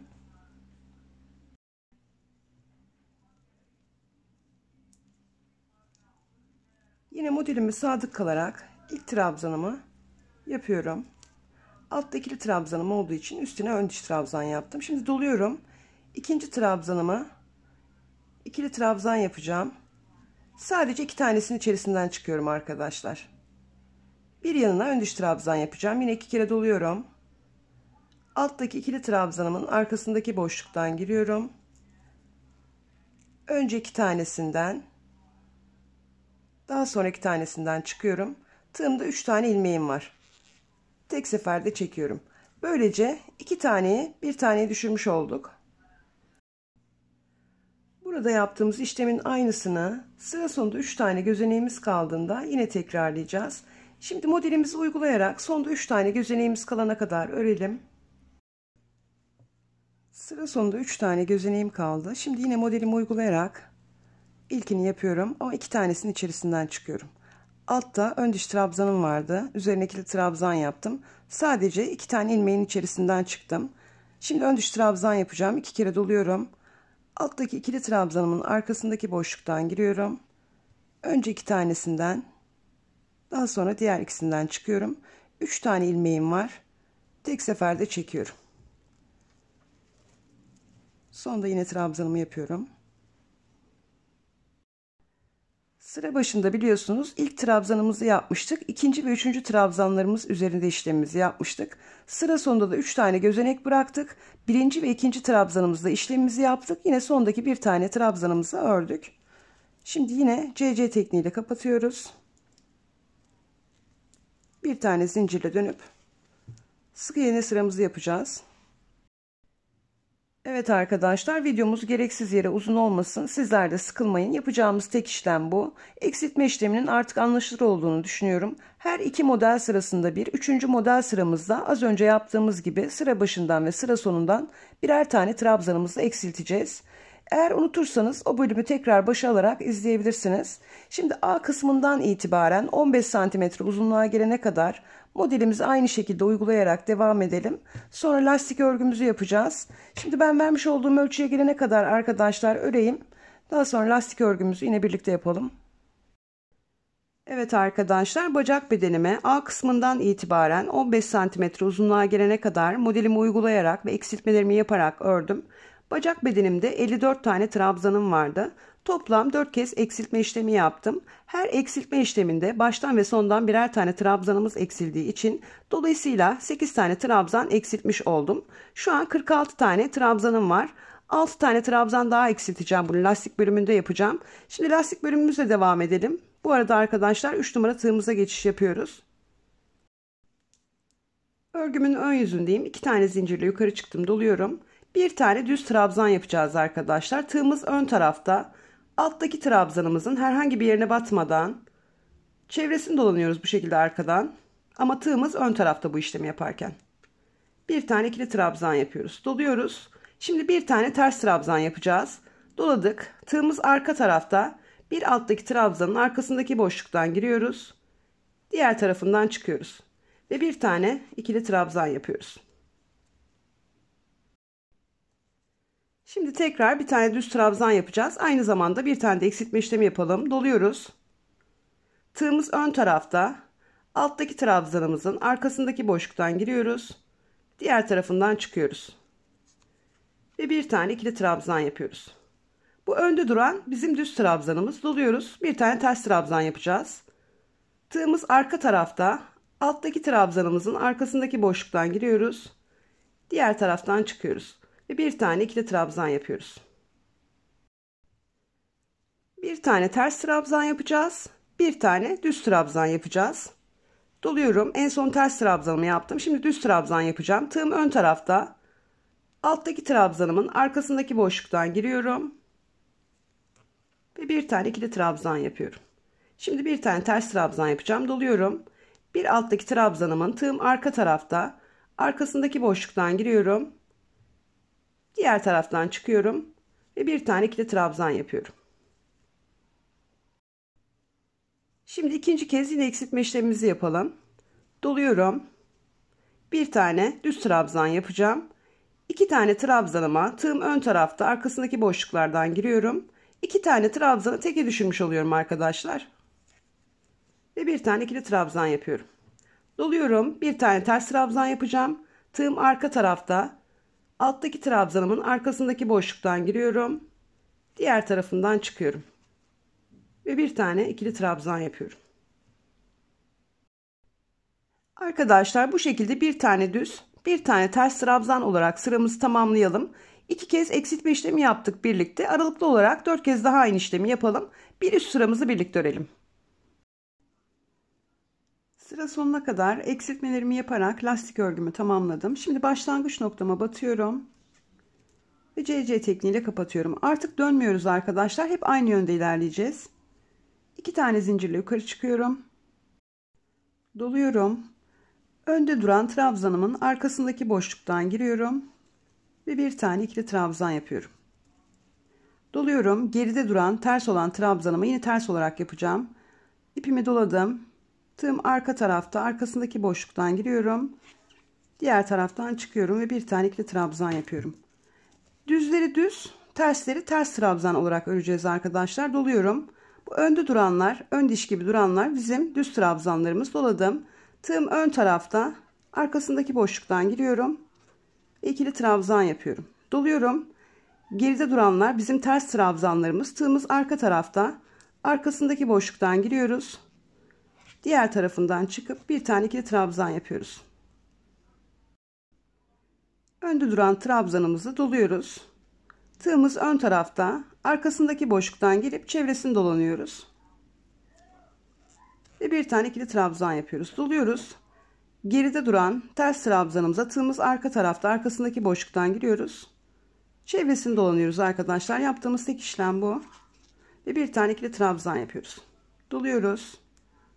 Önde olan trabzanımıza tığımız ön tarafta, arkasındaki boşluktan giriyoruz. Ve bir tane trabzan yapıyoruz. Doluyoruz. Geride olan ters trabzanımıza tığımız arka tarafta, arkasındaki boşluktan giriyoruz. Diğer tarafından çıkıp bir tane ikili trabzan yapıyoruz. Yukarıdaki videomda lastik örgü yapımını yine ayrıntılı bir şekilde anlattım. Dilerseniz oradan da izleyebilirsiniz arkadaşlar.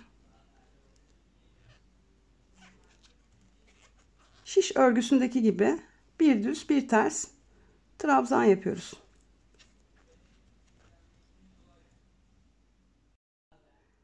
Şimdi arkadaşlar dönerek her sırada aynı işlemi tekrarlayarak lastik kısmını 5 cm uzunluğa gelene kadar örelim. Daha sonra kol bedenimizle devam edelim. Evet arkadaşlar, lastik örgümü 5 santimetre uzunluğa gelene kadar ördüm. Şimdi kol bedenimizle devam edeceğiz. Arkadaşlar, diğer kol ve bacak bedenimizi de aynı şekilde öreceğiz. Şimdi kol bedenimin iç tarafından ipimi takacağım. 4 tane zincir çekip üzerine 4 tane ikili trabzan yapmıştık. Bu 4 tane ikili trabzanın ortasına gelecek şekilde ipimi takacağım.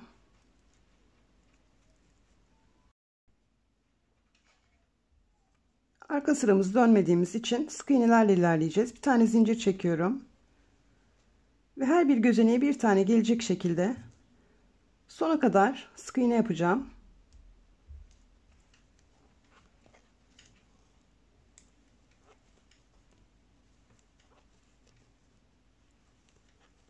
İpimi de arkadan yürütüyorum.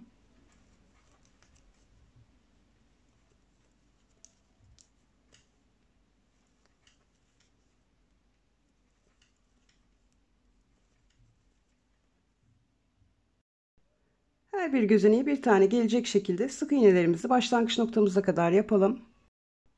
Sıra sonuna kadar sık iğnelerimi yaptım. Şimdi başlangıçta yaptığım sık iğnemin üzerindeki gözeneğe batıyorum ve CC tekniğiyle kapatıyorum. Bacak bedenimizde yaptığımız işlemin aynısını yapacağız arkadaşlar. Yine ilk eksiltmemizi birlikte yapalım. İlk model sıramızda bacak bedenimizde olduğu gibi sadece model uygulamamızı yapacağız. Herhangi bir eksiltme işlemi yapmayacağız. Arka sıramızı sık iğne ile döndükten sonra ikinci model sıramızı ilk eksiltme işlemimize başlayacağız. Daha sonra yine bacak bedenimizde olduğu gibi iki model sırası arayla, yani iki model sırası öreceğiz. Üçüncü model sırasında eksiltme işlemi yapacağız. Şimdi bu sıramızda modelimizi uygulayarak devam ediyoruz.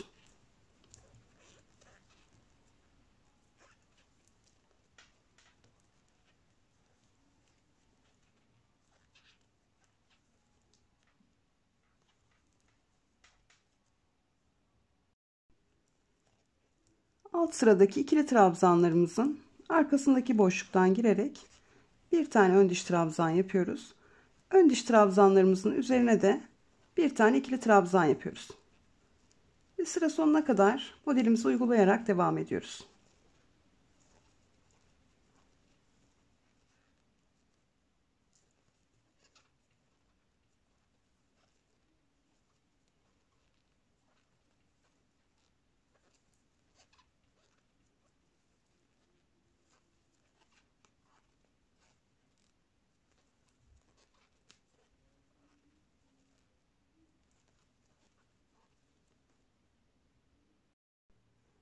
Arkadaşlar, farklı hiçbir işlem yapmadan modelimizi tekrarlayarak sıra sonuna kadar örelim. Daha sonra bir zincir çekip bacak bedenimizde olduğu gibi geri dönerek sık iğne sıramızı yapalım. Daha sonra ilk eksiltmemizi birlikte yapalım. Sıra sonuna kadar sık iğnelerimi ördüm. Başlangıç sık iğneme batıyorum ve CC tekniğiyle kapatıyorum.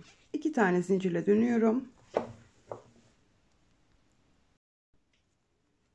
İlk trabzanımı örüyorum. Altta ikili trabzanım var. Bir tane ön diş trabzan yapıyorum. İkinci ve üçüncü trabzanlarda kesim işlemi yapacağız arkadaşlar. Yine bacak bedenimizde olduğu gibi yapacağız. Doladım. Burada ön diş trabzanım var. Üzerine bir tane ikili trabzan yapıyorum. Fakat iki tanesinin içerisinden çıkıyorum. İki kere doluyorum. İkili trabzanımın üzerine ön diş trabzan yapacağım. Önce iki tanesinden, daha sonra diğer ikisinden çıkıyorum. 3 tane ilmeğim kaldı. Tek seferde çekiyorum. Buradaki iki tane trabzanı tek trabzana düşürmüş oldum. Şimdi yine modelimi uygulayarak devam ediyorum.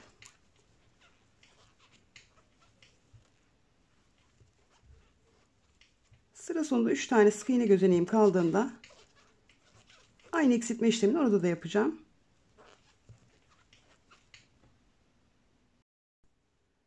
Sıra sonunda 3 tane gözeneğim kalana kadar modelimi uyguladım. Şimdi yine iki kere doluyorum. Alt sırada ikili trabzanım var. Arkasındaki boşluktan giriyorum. Önce iki tanesinden, daha sonra diğer ikisinden çıkıyorum. Doluyorum.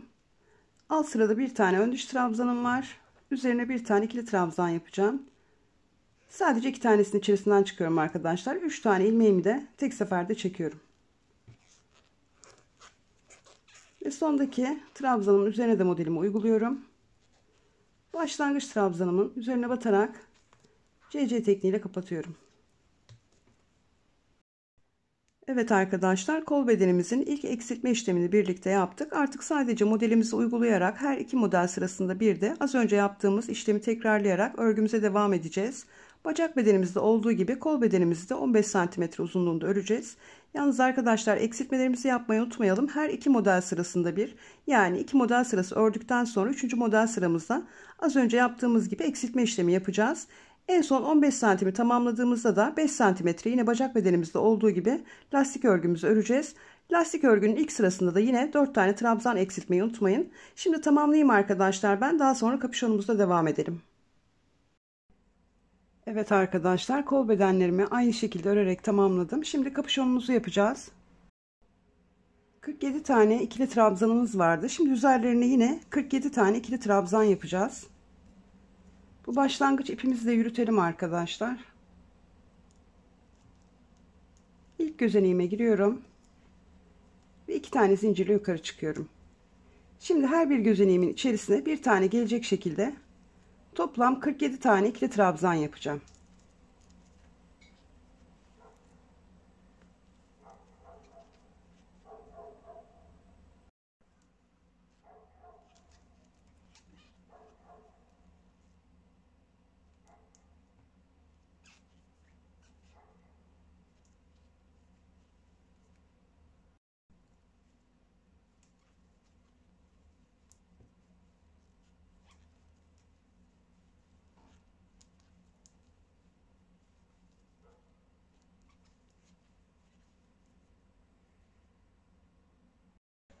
Arkadaşlar, her bir trabzan gözeneğinin üzerine bir tane gelecek şekilde toplam 47 tane ikili trabzanımızı sıra sonuna kadar yapalım.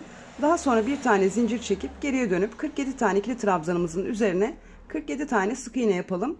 Ön yüzümüze geçtiğimizde artış işlemi yapacağız. Şimdi ben tamamlayayım, daha sonra birlikte artışlarımızı yapalım. 47 tane ikili trabzanımı tamamladıktan sonra örgümün arka yüzünü de sık iğne olarak sıra sonuna kadar ördüm. Ayraç taktım arkadaşlar. Şimdi buralardan artışlarımızı yapacağız. En baştan sayıyoruz trabzanlarımızı. 13 tane saydıktan sonra 14.'ye bu şekilde bir tane ayraç takıyoruz. 9 tane sayıyoruz. 10.'ya bir tane ayraç takıyoruz. Tekrar 9 tane sayıyoruz. 10.'ya bir tane ayraç takıyoruz. Ve bu tarafta yine 13 tane ikili trabzanımızın olması lazım. Roba artışlarımızı nasıl yaptıysak aynı şekilde artışımızı yapacağız arkadaşlar. Yine baştaki ve sondaki 6 trabzanımıza model uygulaması yapmayacağız. Kapüşonumuz boyunca buralar 6 tane ikili trabzan olarak devam edecek. Şimdi baştaki 6 ikili trabzan olarak örüyorum. 2, 3, 4, 5 ve 6. Şimdi modelimi uygulayarak devam edeceğim. 2 kere doladım. Bir alttaki ikili trabzanımın arkasındaki boşluktan giriyorum. Ve bir tane ön diş trabzan yapıyorum. Tekrar 2 kere doluyorum. Bir yandakine bir tane daha ön diş trabzan yapıyorum. Şimdi bir tane ikili trabzan, 2 kere doluyorum. Bir tane ön diş trabzan. Doluyorum. Bir tane ikili trabzan, 2 kere doluyorum. Bir tane ön diş trabzan. Doluyorum. Bir tane ikili trabzan. Ayracımın bulunduğu yere geldim. Şimdi doluyorum. Ayracımın takılı olduğu trabzanımın üzerindeki gözeneğe 2 tane ikili trabzan yapıyorum. Tıpkı roba artışlarında olduğu gibi arkadaşlar. 2 tane artışımı yaptım. 2 kere doladım. Ayracımın takılı olduğu trabzanımın arkasındaki boşluktan giriyorum. Ve bir tane ön diş trabzan yapıyorum. Doluyorum. Arkadaki 2 tane ikili trabzan yaptığım gözeneğin içerisine 2 tane daha ikili trabzan yapıyorum. Şimdi modelimle devam edeceğim. 2 kere doluyorum. Bir yandaki ikili trabzanımın arkasındaki boşluktan giriyorum. Ve bir tane ön diş trabzan yapıyorum. Doluyorum. Bir yandakine bir tane ikili trabzan yapıyorum. Ve bir tane ön diş trabzan, bir tane ikili trabzan olarak devam ediyorum.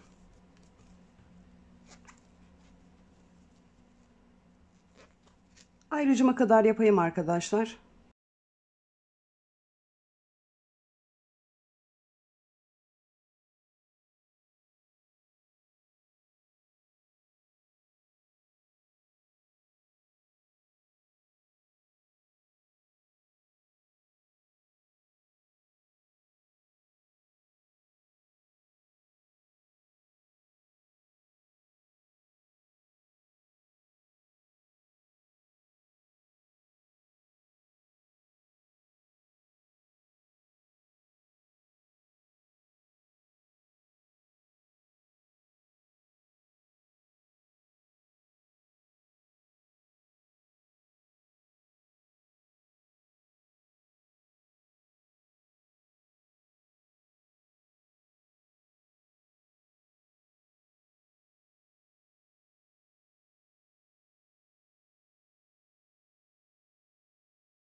Ayracıma kadar modelimi uyguladım. Artışımdan sonra ön diş trabzanla başladım. Ön diş trabzanla da bitirdim. Şimdi ayracımın takılı olduğu gözeneğin içerisine yine aynı şekilde 2 tane ikili trabzan yapıyorum. Artışlarımızı hep aynı şekilde yapacağız arkadaşlar. 2 kere doluyorum. Ayracımın takılı olduğu trabzanın arkasındaki boşluktan girerek bir tane ön diş trabzan yapıyorum. Doluyorum. Tekrar arkadaki boşluğun içerisine 2 tane ikili trabzan yapıyorum.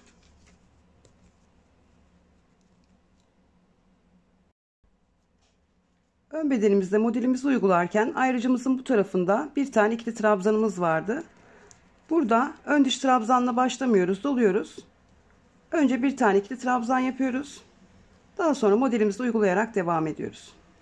İkili trabzanımı yaptım. Yanına bir tane ön diş trabzan yapıyorum. Ve bir ikili trabzan, bir ön diş trabzan olarak devam ediyorum.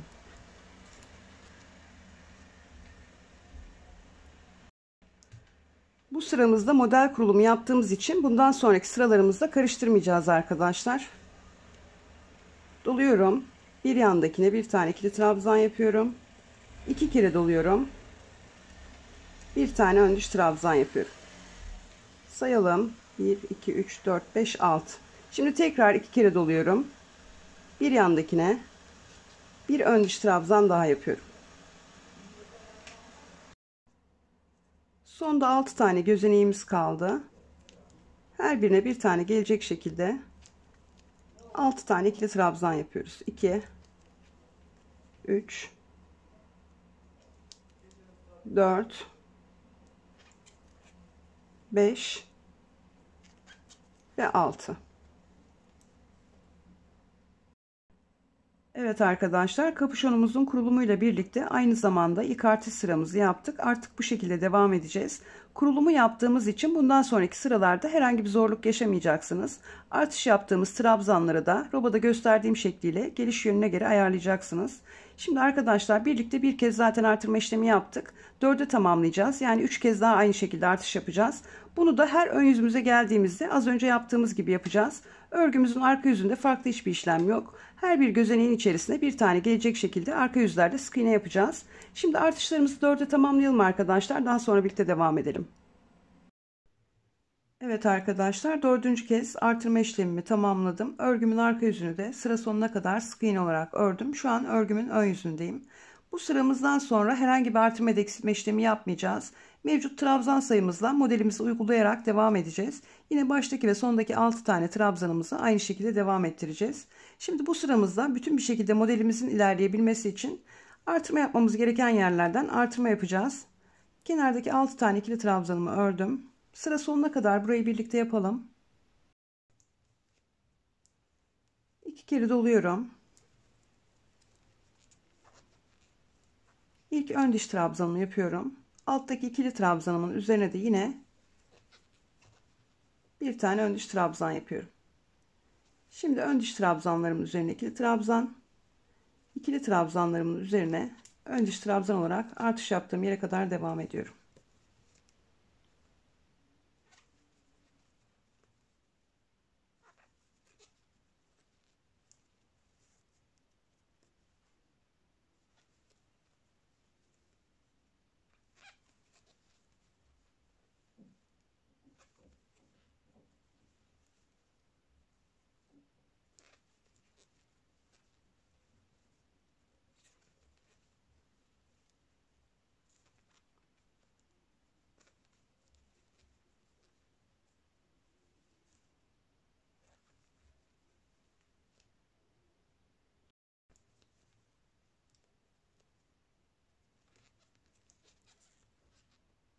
Bu taraftan geliş yerine göre örüyorum arkadaşlar artışlarımı.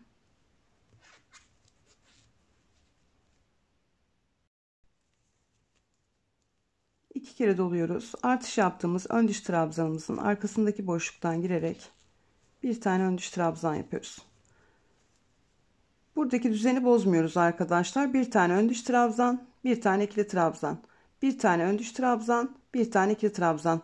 Bunları yaparken alt sırada da üst üste gelmemesine özen gösteriyoruz. Şimdi tekrar doluyorum. Bakın bir arkadaki gözeneğin içerisine bir tane ikili trabzan yapıyorum. Bir tane ikili trabzan, bir tane ön düş trabzan, bir tane ikili trabzan. Şimdi yine bir tane ön düş trabzan, bir tane ikili trabzan, bir ön düş trabzan, bir ikili trabzan olarak devam ediyorum.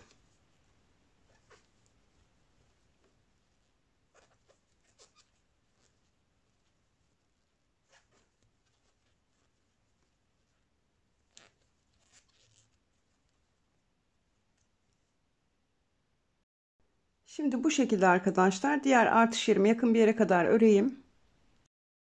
Artış yaptığım ön diş trabzanımın bulunduğu yere kadar ördüm. En son ön diş trabzanım denk geldi. Doluyorum. Ön diş trabzanımın üzerine bir tane ikili trabzan yapıyorum. Ve devam ediyorum. Bir tane ön diş trabzan yapıyorum. Bir tane ikili trabzan yapıyorum. Bir tane ön diş trabzan yapıyorum. Bir tane ikili trabzan yapıyorum. Arkadaşlar bu işlemi yaparken aynı zamanda alt sıraya dikkat etmeniz gerekiyor. Trabzanların üzerine trabzanlar gelmeyecek. Buna çok dikkat edin lütfen. Şimdi devam ediyorum yine. İkili trabzanlarımın üzerine ön diş trabzan yapıyorum. Ön diş trabzanlarımın üzerine de ikili trabzan olarak devam ediyorum.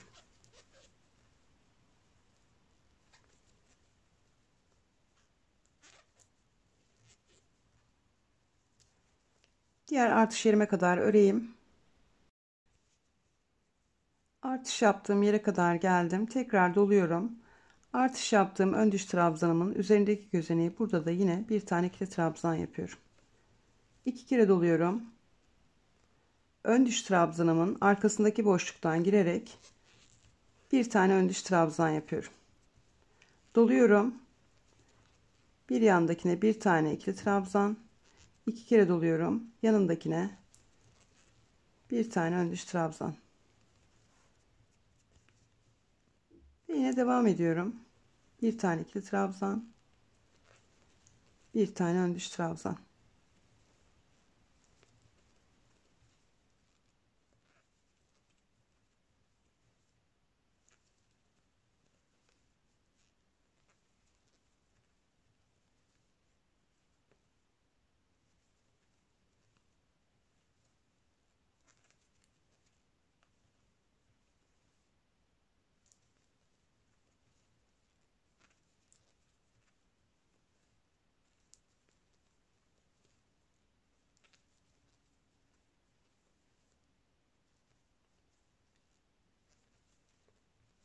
Sonda 2 tane ön diş trabzanım var yaptım. Şimdi 6 tane ikili trabzanla ön yüzümü tamamlayacağım.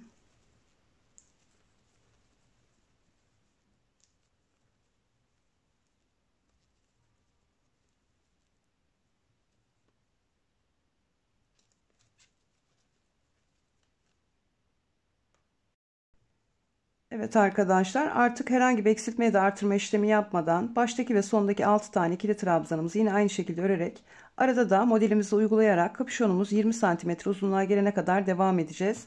Arka yüzlerimizi sık iğne olarak öreceğiz. Ön yüzlerimizde de ikili trabzanlarımızın üzerine ön diş trabzan, ön diş trabzanlarımız üzerine ikili trabzan gelecek şekilde modelimizi uygulayacağız. Şimdi ben 20 santimetre uzunluğa gelene kadar öreyim arkadaşlar. Daha sonra birleştirme işlemimizi birlikte yapalım. Evet arkadaşlar kapüşon bölümünü 20 santimetre uzunluğa gelene kadar ördüm. Şimdi kapatma işlemimizi yapacağız. Örgümün ön yüzü içeride kalacak şekilde katladım.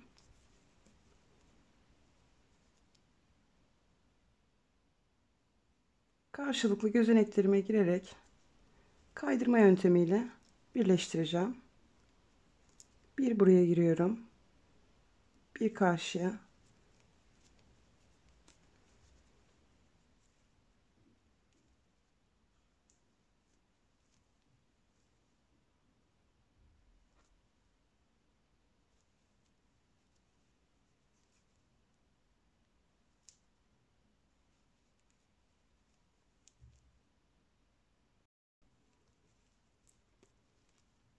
Sıra sonuna kadar aynı işlemi yapacağım.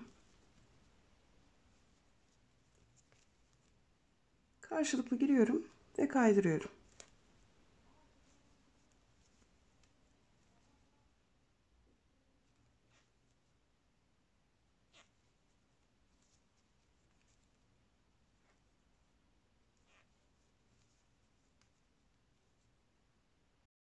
Sıra sonuna kadar kapatma işlemimi tamamlayıp tulumumun son haliyle geliyorum. Evet arkadaşlar, tulumumuz son haliyle hazır. Yapacak arkadaşlara şimdiden kolay gelsin diyorum. Kanalıma abone olmayı, videolarımı beğenmeyi unutmayın lütfen. Bir sonraki videoda görüşmek üzere.